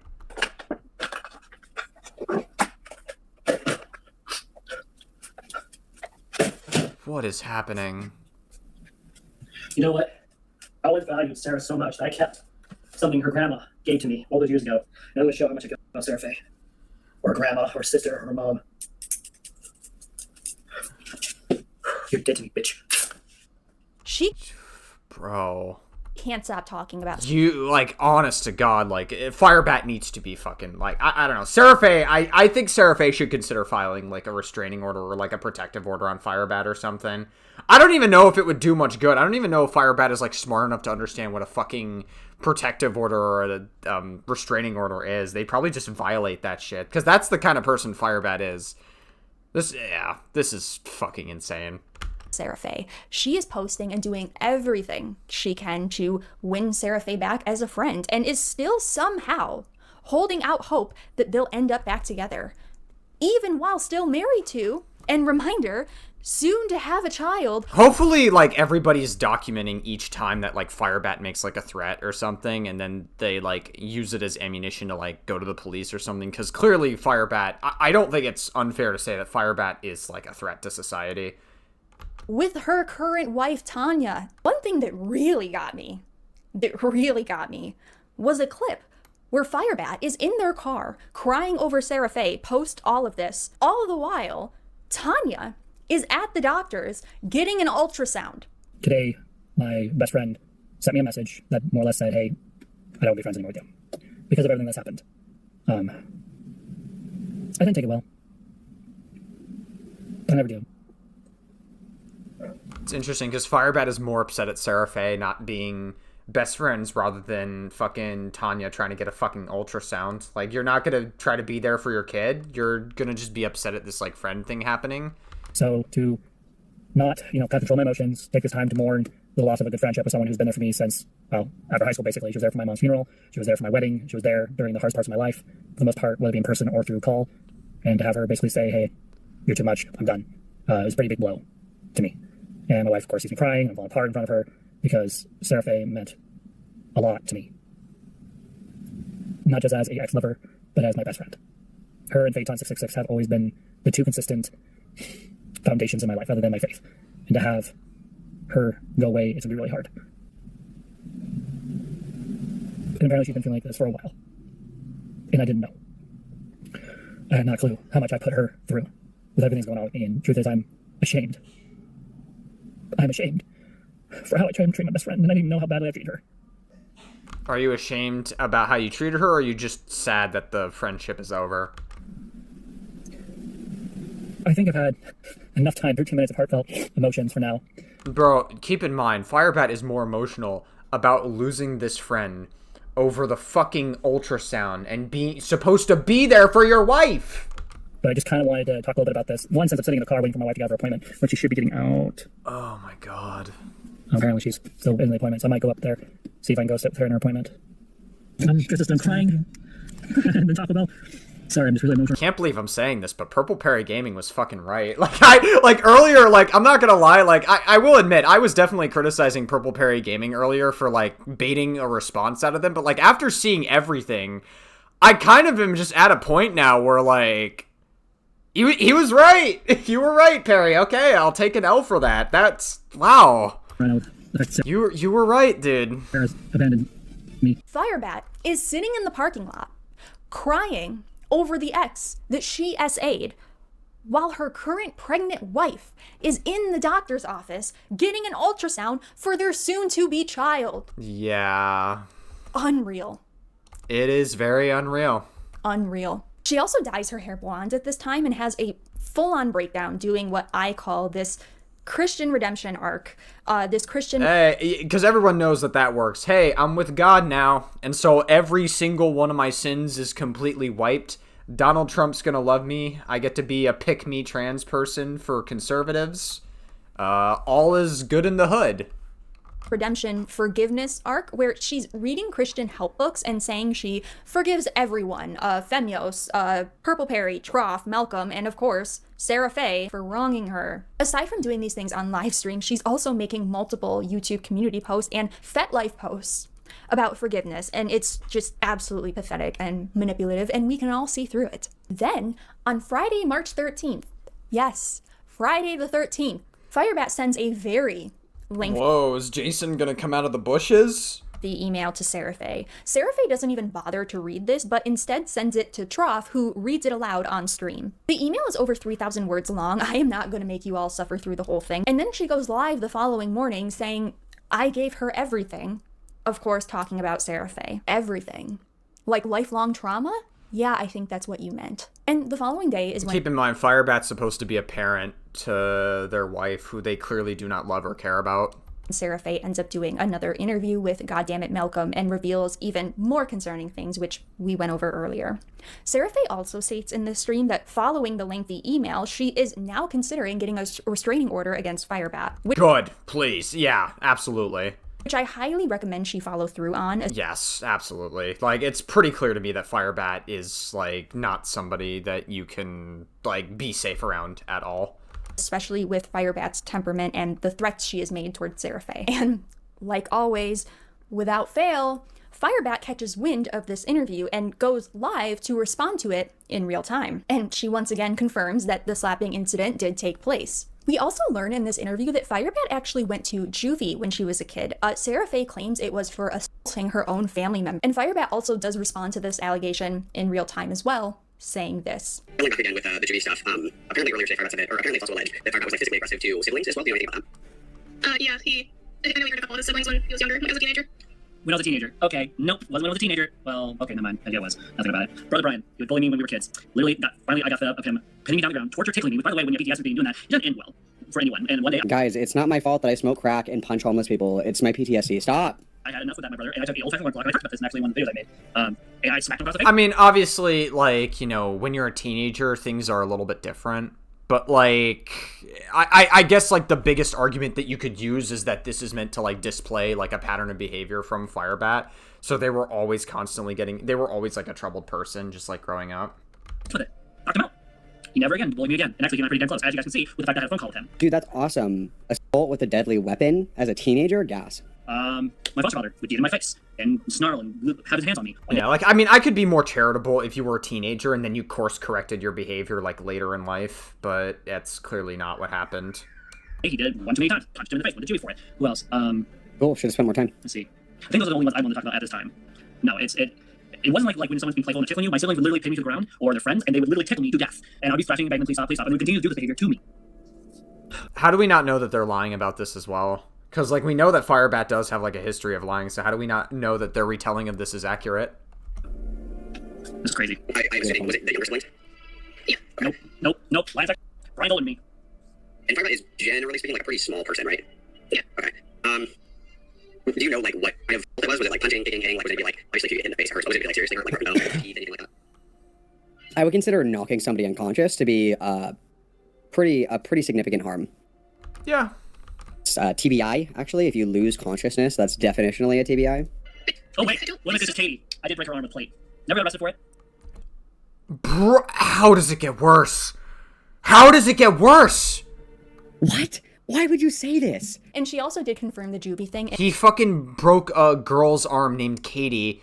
Dude, how does it get worse? In her response to Repsion's video as well, which is much later on in the timeline. And this is also where the infamous "Am I abusive?" clip comes from, where Firebat pulls Tanya towards her and asks her if she's abusive and if she hit her in the arm after a PTSD response. So in the Forgive and You Can't Forget, we're supposed to find the dots, connect the dots, and correct the dots, meaning I have to correct the memories and make amends. Correct the memories, which is, like, Firebat's form of... In other words, manipulation. That makes this fucking clip right here, like, even more, like, sinister in context. Like, I know we saw this clip, like, earlier in the video, but, like, watching it now, it's, like, even worse. Once you have all the context. So, I need you here. No, dude. I mean, like, this was already uncomfortable before, but still. I got over here, didn't I? Tanya, did I punch you in the arm after a PTSD response? This is time for us to be... Yeah, that's your justification for punching her in the arm, even though it's not an excuse. No, it's for real. We have to do this right. Okay. Am I a... It's okay. We're in a safe place. Are we, though? Yes. We're not. I need to trust me. This needs to happen. I mean, it can be abusive. It can be abusive. And what happens when I mess up? I would say make a hobby of not that. Everyone makes mistakes. Everyone messes up. You fully aware, married me despite knowing what I did to her all those years ago. You have chosen to be with me, despite the fact that I told you you don't want to be with me, because I know that when someone triggers my PTSD, I cannot control my outcomes. Still using PTSD as an excuse for bad behavior. And also, it's extremely obvious in this clip that Tanya is very uncomfortable and scared to answer the question, likely out of fear of being hurt. Firebat also, in the midst of all of this, shows a journal claiming it's from years ago when her and Sarah Faye dated, and that it's proof that she didn't actually SA her. And honestly, I'm not even going to entertain any of that. There are allegations that the journal was blank, that it wasn't hers, that it was brand new, and Firebat already admitted in 10 different ways that she has done the things that she has been accused of. So I'm not even going to give this whole journal entry thing the time of day. I really do wonder, like, what's causing Tanya to stay with Firebat at this point? Like, what's in it for her, really? Like, what does she gain? Like, clearly it's not a form of stability because she's paying the fucking rent. All of the rent, mind you. And clearly Firebat's not going to contribute anything to the child that they're having. So, like, what, like, the only thing I can think of is, like, fear that Firebat's going to fucking murder them if they leave. That's, like, probably the only thing. I don't know. I mean, I guess the more awareness that's drawn to this, hopefully Firebat can get, like, locked up and Tanya can be, like, safe or something with their child.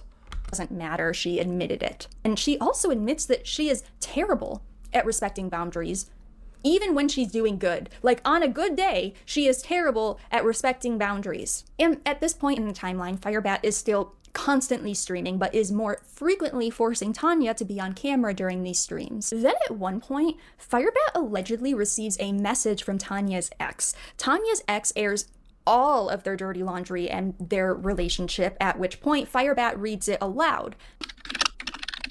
One, I'm surprised that I haven't seen anyone cover this, so I'll cover it. So, this is coming from Tanya's toxic ex. So, we both have dealt with toxic exes, by the way. So, you guys can judge. Why the fuck are you talking about Tanya's ex? Like, I'm not really concerned about Tanya's ex. Like, I'm more concerned with your behavior, boss girly. Yourself. I'm not going to play any of this because it's Tanya's trauma that she did not consent to being made public, and I don't— Yeah, that's also, like, why I'm so confused. Like, how is this relevant to, like, Firebat? Know how much of it is true or not, so And I'm not blaming this creator, by the way, for talking about it. I'm just like, why the fuck does Firebat feel the need to bring this to the public eye? Really don't care to showcase it. But one thing I will show is at the end, where Firebat actually says she will weaponize this trauma against Tanya and use it if Tanya decides to leave with the baby or turns into Sarah Faye. Okay, save, refresh, there, okay. So the reason I'm doing this for a couple reasons is this is something I'm trying not to do per se. Because of everything time with Sarah's betrayal, her stabbing in the back, going live, about everything, all this stuff. I hate that this is what my brain does now. And I'm having to retrain my brain. And now I look at my wife with the same lens and go, what if she does that? What if she betrays me? What if she stabs in the back? What if she takes the child and runs away with it? I want to have proof that if my wife ever tries to leave with a baby, I'm not saying this would ever happen, but I want to in my can that if I ever needed to do something like that, I would have that at my disposal. Definitely nothing abusive about that at all. Wow, yeah, that's totally not controlling, scary as fuck psychotic behavior. Holy shit, dude. Then, at one point, Tanya returns home from her job. Again, keep in mind, she is the one— Dude, this video really took a dark turn. Like, again, the first half— I'm not gonna lie, the first half of this video was a little bit slow. For sure. Like, there's definitely— I mean, there's some concerning and bad stuff that kind of got me like, yeah, this person needs to be locked up. But once we got to the second half of this video, once we got to, like, the actual sexual assault stuff, the admitting to the abuse, the really nasty threats and the breakdowns, it really, like, is like, oh my god, this person is fucking dangerous. Consistently working, the pregnant wife, revealing the unfortunate news that she has been fired from her job. And this is right before the baby is due to be born, so obviously this is concerning. I will do my best to find this clip. I know I watched it somewhere, but I just can't remember where, so if I can find it, I will insert it here. And then the next big Firebat crash out happens. This took place on March 21st, and this was because Firebat worked a full day. Wow, she worked a full day at her job and got angry that Tanya wouldn't make food for her when she got home. So Firebat makes— Wow, I don't know, learn how to cook? Her own food and then goes— Firebat's supposed to be a woman, you know, you're supposed to learn how to cook. I'm just kidding, I'm just kidding. Sorry, I have to make some fucking jokes to lighten up how dark this video really got. the common area of their apartment complex to crash out on live stream some more. Probably not. She's probably on the bed crying. Wow, how much of a terrible partner I am, because how dare I have fatigue? How dare I be tired? I don't know, be there for your partner. Your job is not to make her cry. Like, I don't think your partner would be mad at you for being fucking tired. Your partner would be upset that you're fucking yelling at them and demanding them. How dare I want it to be quiet after dealing with a very talkative and noisy partner and his loud music all day. Which, by the way, Firebat frequently does this, where she will have crash outs in the common area of their apartment complex. Which, if it were me, and I saw that in my apartment complex, I would probably call 911. Now we are at the second journal, supposed evidence that she didn't do the things that she already admitted to doing. Again, I don't care at all about the journals. They are very clearly manufactured evidence by Firebat made to absolve her of allegations she has already admitted to. But the hilarious part was at the end of the stream, where she attempts to burn the journal. She's going to burn the supposed evidence. Brilliant. That makes sense. But she can't burn it. She literally cannot do anything right. So instead, she rips it up and pours water on it. Ah, fuck it, it's not working.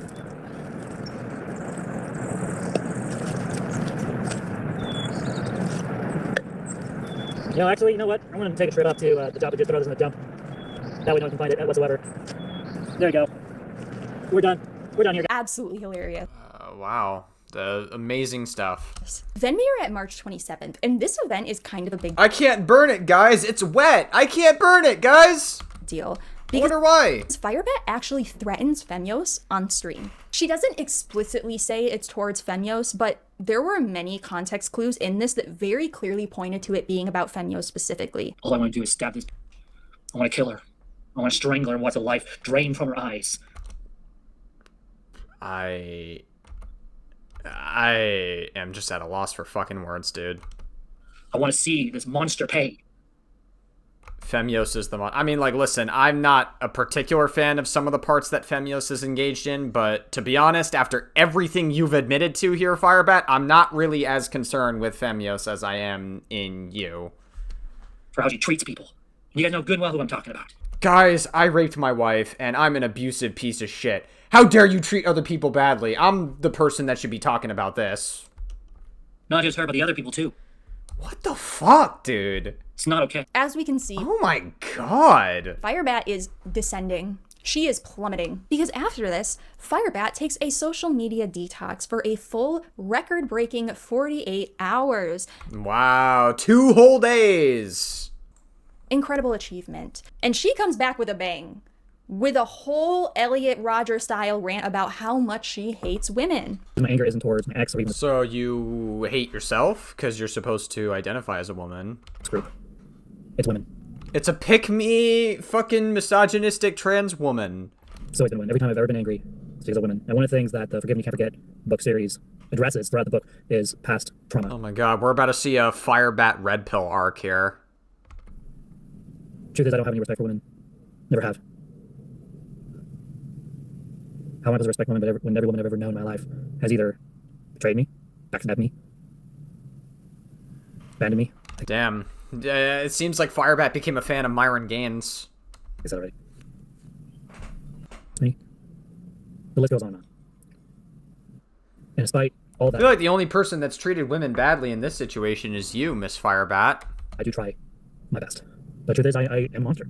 I accept that. I accept that I'm also a freak, a failure. I hate women because they're repulsive. They're disgusting. They're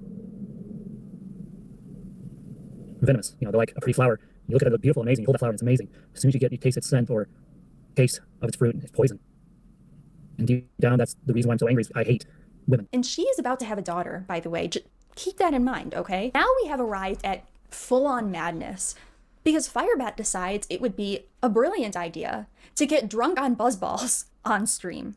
The catalyst for this was that Firebat was having an argument with Tanya. She was repeatedly comparing Tanya to both Femios and Seraphe, which made... Well, yeah, because it's pretty obvious he loves neither of them, but he seems to have a liking to Seraphe more than Tanya.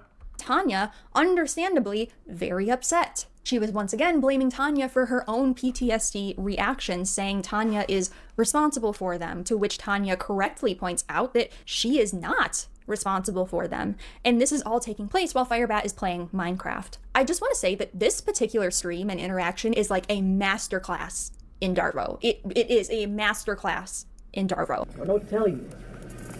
So you're acting like a fucking Want retard. me to do anything? Whoa! So we'll just All I pretend you didn't said- just say that. Was you? I responded to what you said. That has nothing to do with emotion. Okay, I'm asking you to please stop. Please respect that, or shut the fuck up. For once, forbid I respond in kind. Okay, there is a time and a place to respond to things. This was not one of them. I wouldn't know. I'm just talking to you. I don't think I ever claimed to have good social skills. You know that, right? Then maybe, if you're aware that you don't have any good social skills, maybe you can just shut the fuck up. No. You're not even listening. You don't even care what I'm trying to tell I'm you. trying to let you finish. Yeah, no. You're the one that wants to stop. You're being like family right now, and I don't I'm not appreciate being it. like anyone besides myself. Comparing me to other people. Then stop behaving like other people. I am a person. We're strangers. You should. Me. You How many should. times do I have to tell you that? I don't care about someone who lives in the next fucking country or time zone, Okay. and I never will. Honestly, fucking valid crash out from Tanya. Like honestly, like totally, this is a completely valid crash out from Tanya. Firebat is a fucking thorn in Tanya's side at this point. So like, I totally like, I'm feeling for Tanya here. You're never gonna convince me to do that. I'm not gonna start now. Okay. Please don't yell at me like that. That's not okay behavior. Please don't yell at me. Firebat, what have you been doing throughout your entire relationship? You're the one that's yelling. This is really inappropriate behavior. This is literally the crazy making. This is crazy making. I don't even Of course put not. anything on there. No, you don't. You're right. Really, a hobby at all. It just is what it is. Okay. Again, please stop yelling. My ears are now ringing thanks to your retarded yelling. Huh? Wow. So come on, what did you were that day, huh? What? Hang on a My minute. wife treats me like crap. So there you guys go. I hope you join channels. I guess Have a why have you a painted fun. as a freaking physical abuser. Huh? So come on, what did you were that day, huh? Oh. Oh, are you gonna tell them about your part in that? What happened I to? didn't grab your fists. No, Said no, yourself. no. You just Well, it sounds to me like there was some form of reactive abuse happening from Tanya. triggered my PTSD, which we. You triggered. Oh my god. It's the same fucking excuse. Hey, you triggered my PTSD. You did this to me. You did that to me. It's the same fucking excuse. We've heard this a million times already.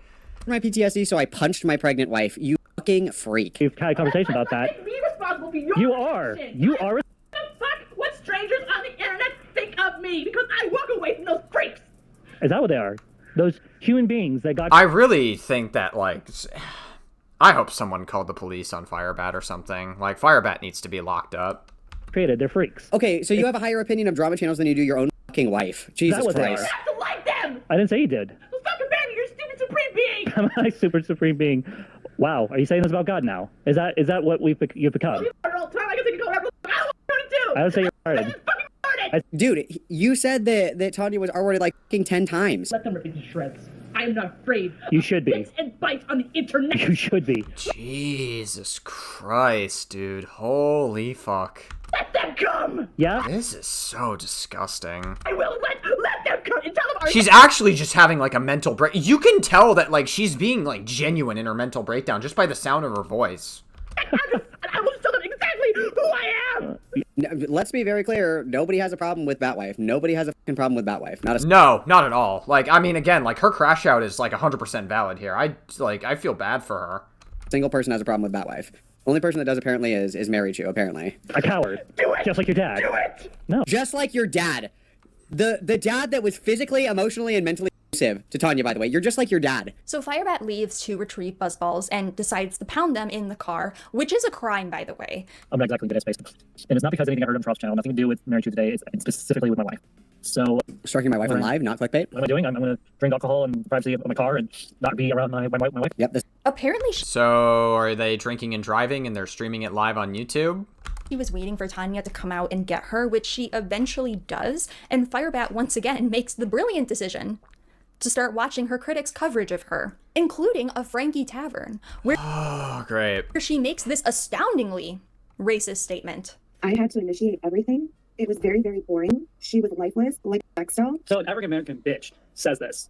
And every American bitch says this? Every African American? What? I didn't even catch the African part. Hold on. Astoundingly racist statement. I had to initiate everything. It was very, very boring. She was lifeless, like sex doll. So an African American bitch says this. African American. Okay. An African. Whoa!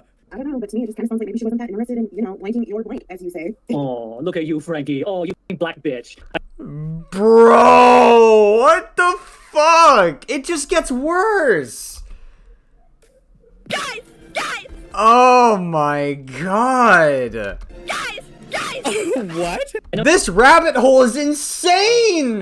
You're black. This rabbit hole is nuts. I'm not dumb. I know accents enough to know. Bro. You sound black? You have the black voice? Yes, I'm a fucking racist. I don't give a Says the person who thought the N-word was bad. I guess not now. Dude! What? Well, I mean, I guess they are conservative. They're a pick-me trans person that's like a conservative, so I guess it was only a matter of time before they got more and more mask off. Started on that. A black person is fucking jumping into my relationship with Sarah Faye. This actually made me scream. Like, I know I should expect it at this point, but oh my god, this is so f***ed up. When I think she absolutely cannot get any worse, she always proves me wrong. There is no shortage of lows for Firebat to stoop to. Well, and we're also, what, there's like 15 minutes left of this video? How much lower can it get at this point, genuinely? Am I gonna eat my words? None at all. Then Firebat tells the internet she is going to drink herself to death due to the trolls. Okay. Side by buzzballs. Wah wah wah. It's also... I mean, like, obviously, like, Firebat needs to be fucking locked up and, like, not have any access to the internet whatsoever. That's genuinely what I think needs to happen. Alleged that at some point Firebat actually threw up in the parking lot and also urinated in the common area. So Tanya then gets fed up with this behavior and kicks Firebat out of the apartment. So Firebat goes back to the common area to crash out some more. Then she invites her friend Phaeton on stream. By the way, Phaeton is a friend to Firebat who actually gave them rent money in exchange for some of Firebat's toys earlier on in the timeline after Tanya got fired. Firebat has also lived with Phaeton in the past, specifically during her relationship with Sarah Faye. And there is even an allegation that at one point while they were both playing GTA, Firebat started self-pleasuring. And Phaeton actually calls this out, and we unfortunately have a clip of this as evidence. I also was sent this. This is Phaeton, calling out Firebat for masturbating in their playthrough of Grand Theft Auto. Let's take a listen to this, shall we? Oh, is it muted? We're not going to be able to listen to it on our end. It's probably better that we don't, I guess. Maybe YouTube might take it down. Can I even listen to that? Am I even allowed to listen to that? Sure, why does it sound like you're baiting? I'm not. It never... Oh, they were. They caught in 4K. Friends. The roller coaster never ends, dude. This is the craziest acid trip of my life. This is an insane fucking rabbit hole. Like, I was not... this is insane. Firebat is still talking about Sarah Faye and pressing Phaeton on this, and Phaeton makes it clear that they don't want to get involved and pick sides, and Firebat becomes belligerent, so Phaeton decides... Why don't you want to get involved? It's pretty clear that Firebat's fucking insane. It's to leave the stream. Firebat then retreats back to the apartment and is still drunk and crashing out, and then she begins pressing Tanya about Sarah Faye. So she then goes back to the common room, and at this point she actually directly threatens Sarah Faye again. She then goes back up to the apartment, and FYI, this is going to be very difficult to watch, so just a content warning, but she straight up starts verbally and emotionally assaulting Tanya while filming her without her consent. And at one point, she accidentally mutes her stream, but we can see her becoming full-on enraged, at which point she begins throwing things. She even throws a water bottle, which spills on the ground, at which point Tanya, her pregnant wife, gets on her hands and knees and starts cleaning up the mess.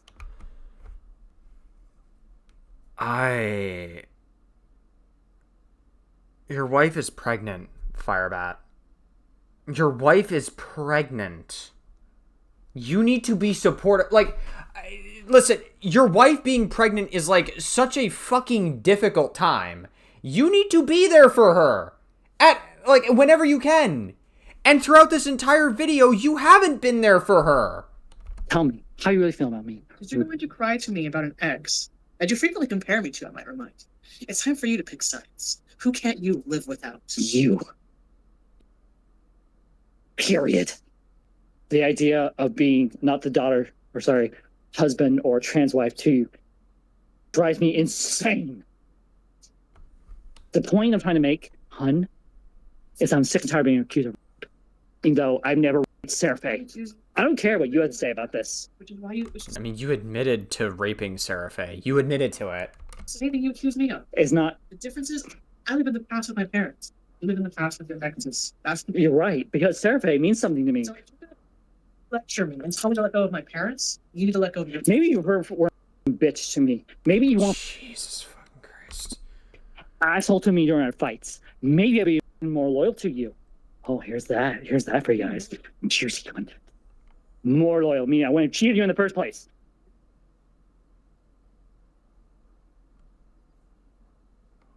Bro, you can, like, vaguely make out the veins in Firebat's neck. Just, like, from rage. Bro. And they're crashing out.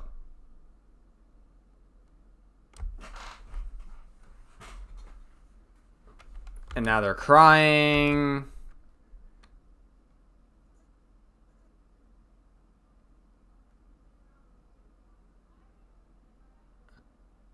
Oh my gosh. I imagine they can't play. The audio's muted because I think it is like actual like legitimate abuse. Or like whatever the fuck. And his pregnant wife is cleaning up for him. What the fuck? She's pregnant and she's like getting on her hands and knees and cleaning. This is not a safe environment for a child. No. I am deeply worried for the safety of their child. Yes. And the cycle continues of Firebat drinking, leaving the apartment, coming back, crashing out about Sarah Faye, and at one point calls into Femios' stream denying that the threat she made was against her, even though we all know it was. And at some point, the madness finally ends. Firebat then goes live the next day and pretends as though the whole thing was staged, that it was all her master plan. She thinks she is the villain. And I mean, yeah, it's all like they're doing that as like a last resort thing to like lie about it, basically, to save face. But we all know that's bullshit. Story, which she kind of is. She's just not the Joker villain she thinks she is. Yeah. Obvious cope and lies. We all know that wasn't staged. So this all happened about 3 weeks ago at this point. I don't know entirely what took place in these 3 weeks, but I'm going to assume it was the usual shenanigans and crazy behavior with constant 24/7 streaming. There is one stream from Malcolm on the 16th of April where we see Tanya and Firebat get into another fight. The context here was that apparently Troff and Purple Perry were streaming, and Purple Perry made some kind of joke about Troff being a file. This set off Troff, and Firebat caught wind of this. That sounds like something Perry would do. That sounds about right. So she begins streaming, talking about the allegations of Troff being a pedophile. I have not seen evidence of this being true. Like I said, I'm pretty sure this was just meant to be a joke. Firebat also accidentally says that Tanya was blowing her when she meant to say that she was blowing up on her. And when Tanya tells Firebat to be more careful with her words on stream, this sets Firebat off. And then Firebat begins verbally abusing Tanya. Now, I've defended Tanya this entire video, but Tanya unfortunately does say some slurs in this stream, which is obvious. I'm gonna be honest with you, I don't care. Like, fucking Tanya could be calling Firebat the N-word, and I don't care, genuinely. I'm at a point now, like, yes, should you say slurs? No, you shouldn't, but, like, Tanya's being fucking abused, and she lives miserably next to Firebat, and she's pregnant. She's fucking hormonal. Like, I have all the fucking charity in the world to Tanya at this point. I really do not care if she's saying slurs. I gotta be honest with you. Obviously not okay. And at the end, my absolute favorite part of this stream, apparently Firebat had been asked by her father to paint her house, and the color of choice was teal. And we see that Firebat not only missed a huge spot, but she also painted the entire house, including the windows. Genius idea. Paint the windows. She painted the actual windows themselves. And then we get to recently, when Repsion drops his video, The Firebat Files. Even though many channels had covered Firebat extensively by this point, Repsion is the largest channel to cover her so far, with over 700,000 subscribers. Repsion reveals in this video that he actually knows someone who Firebat was allegedly creeping up on in the hot tub at their apartment complex Firebat lived at, and also reveals that Firebat attempted to cheat on Tanya with her.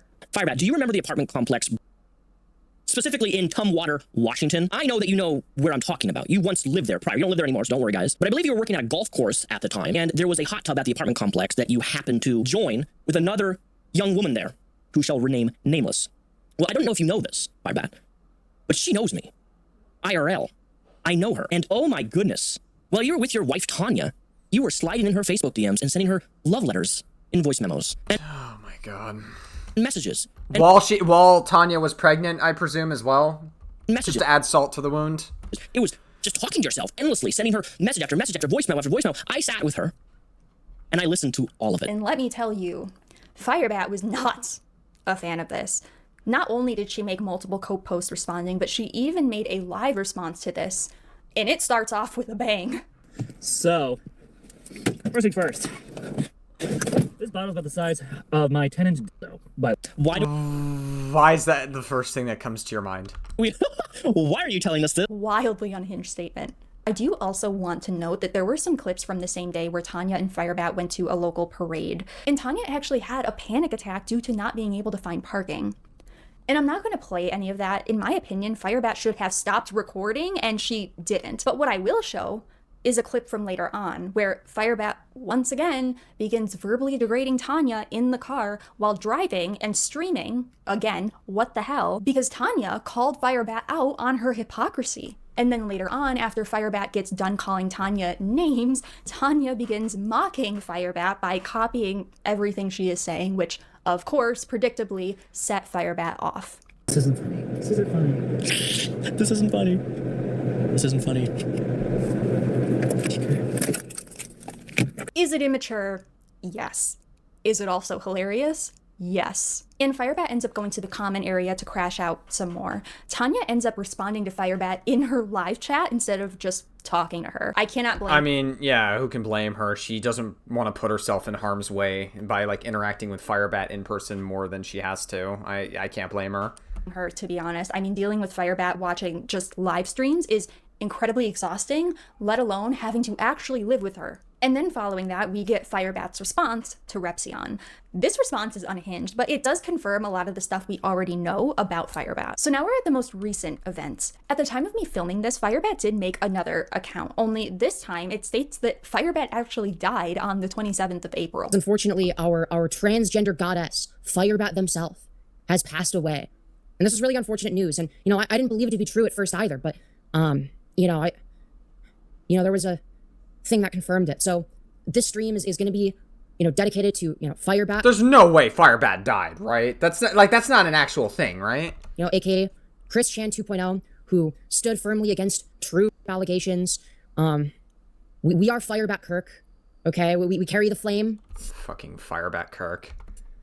He fought for the poppers. We'll paint window panes. Oh my god. All right. And we find out that this was yet another suicide bait. And this time... Yeah, I didn't think they were actually dead. There's no way. Got a note to go along with it. And what I am about to say is an absolute work of art. If I had to use one sentence to describe what it means to be a lolcow, it would be exactly the words that are about to come out of my mouth. Because Firebat posted her suicide note on FetLife. What the fuck? Written by AI and translated. Written by AI. From hieroglyphics. Yes. Wow. I am not joking. This actually happened. I think we should all just take a moment to process and digest that. If you're a Christian, maybe say a prayer. If you're a pagan, maybe do a cleansing ritual. If you're not religious, maybe pour a drink, light some sage. Listen, I got peppermint tea next to me. I think that's good enough for the time being. Do holy shit, dude. Whatever you need to do to ground yourself in these moments. And I'm sure many of you are probably getting kind of upset with me for making light of this. And no, I get it. I was making jokes as well. So like, it's just like, these are some very dark topics. I really do hope that like fucking Firebat like gets locked up in like a group home, or like the police get called on Firebat or something, because clearly they are a incredibly unsafe individual to be around. Just hold your horses, okay? Because I think by this point in the video, we all know that this is 100% a manipulation tactic to control the narrative and not a true, honest threat or attempt. So I don't feel bad, okay? I just don't. And that is where we currently stand in the timeline of Firebat. I want to say that if you're someone who's had any kind of experience like this with an online figure, things like SA and abuse, and you want to talk to me about it, please email me at the email I'll have posted. I don't know if that's particularly appropriate, Riley. I mean, I get the intention, but, like, I don't know. And also, if anyone has any additional... I mean, like, I listen, it's a kind gesture, but it comes across as a little bit inappropriate to do something like that with your fans. I don't know. Evidence regarding this individual that you want to share with me, once again, please email me. That one's a little better. I guess, like, sharing more evidence against, like, Firebat. I do plan on keeping up with this individual and covering them in the future, as I am deeply invested in this now, okay? I can't lie. I normally make videos... I might be, like, weirdly invested in it, too. I'm not gonna lie. Like, by the end of this, I'm really wondering, like, hopefully, like, fucking Firebat gets, like, locked up or something. Like, I might actually be on board with covering Firebat going forward. I don't know, dude. Like, genuinely. We'll just have to wait and see. Predators within the alternative emo and goth scene, and I will continue... Is fucking Firebat part of the alt emo goth scene? I don't think they are. Why? Continue to do that, but... Or are you just, like, speaking generally? I also do want to make some room for predators outside of that as well. So please don't be afraid to email me with your experiences. Tectone. Even if you please want to keep it fully private and not go public. And there's one more thing I want to say to Tanya directly. Repzion actually stated in his video, because he actually lives in the same area or close to the same area as Tanya and Firebat, that he would help Tanya with relocating or anything she needs to get out of this very dangerous situation. And I don't live in the same state. I live in New York. But Tanya, if you are watching this, please accept Repzion's help. Start a GoFundMe. I promise you many people would donate to that. I'll donate to it. Like, seriously, you and your child are not safe. This is not a safe situation. This will only escalate. And the violence that has happened towards you will happen tenfold towards your child. Yeah. Absolutely. Please prioritize yourself and your child's safety. Please, I am asking you. Please. This will only get worse. And if you want to even reach out to me for support, for someone to talk to, my email is open. Seriously, please. Thank you all so much for listening. I hope you all have a lovely day or night, depending on where you are. Please take care of yourselves, and I will see you in the next video. Bye. Yeah. So, all right. Yeah, I think Firebat is a fucking danger to society, and they need to be locked up, like, immediately. Hopefully Tanya gets the fuck out of there.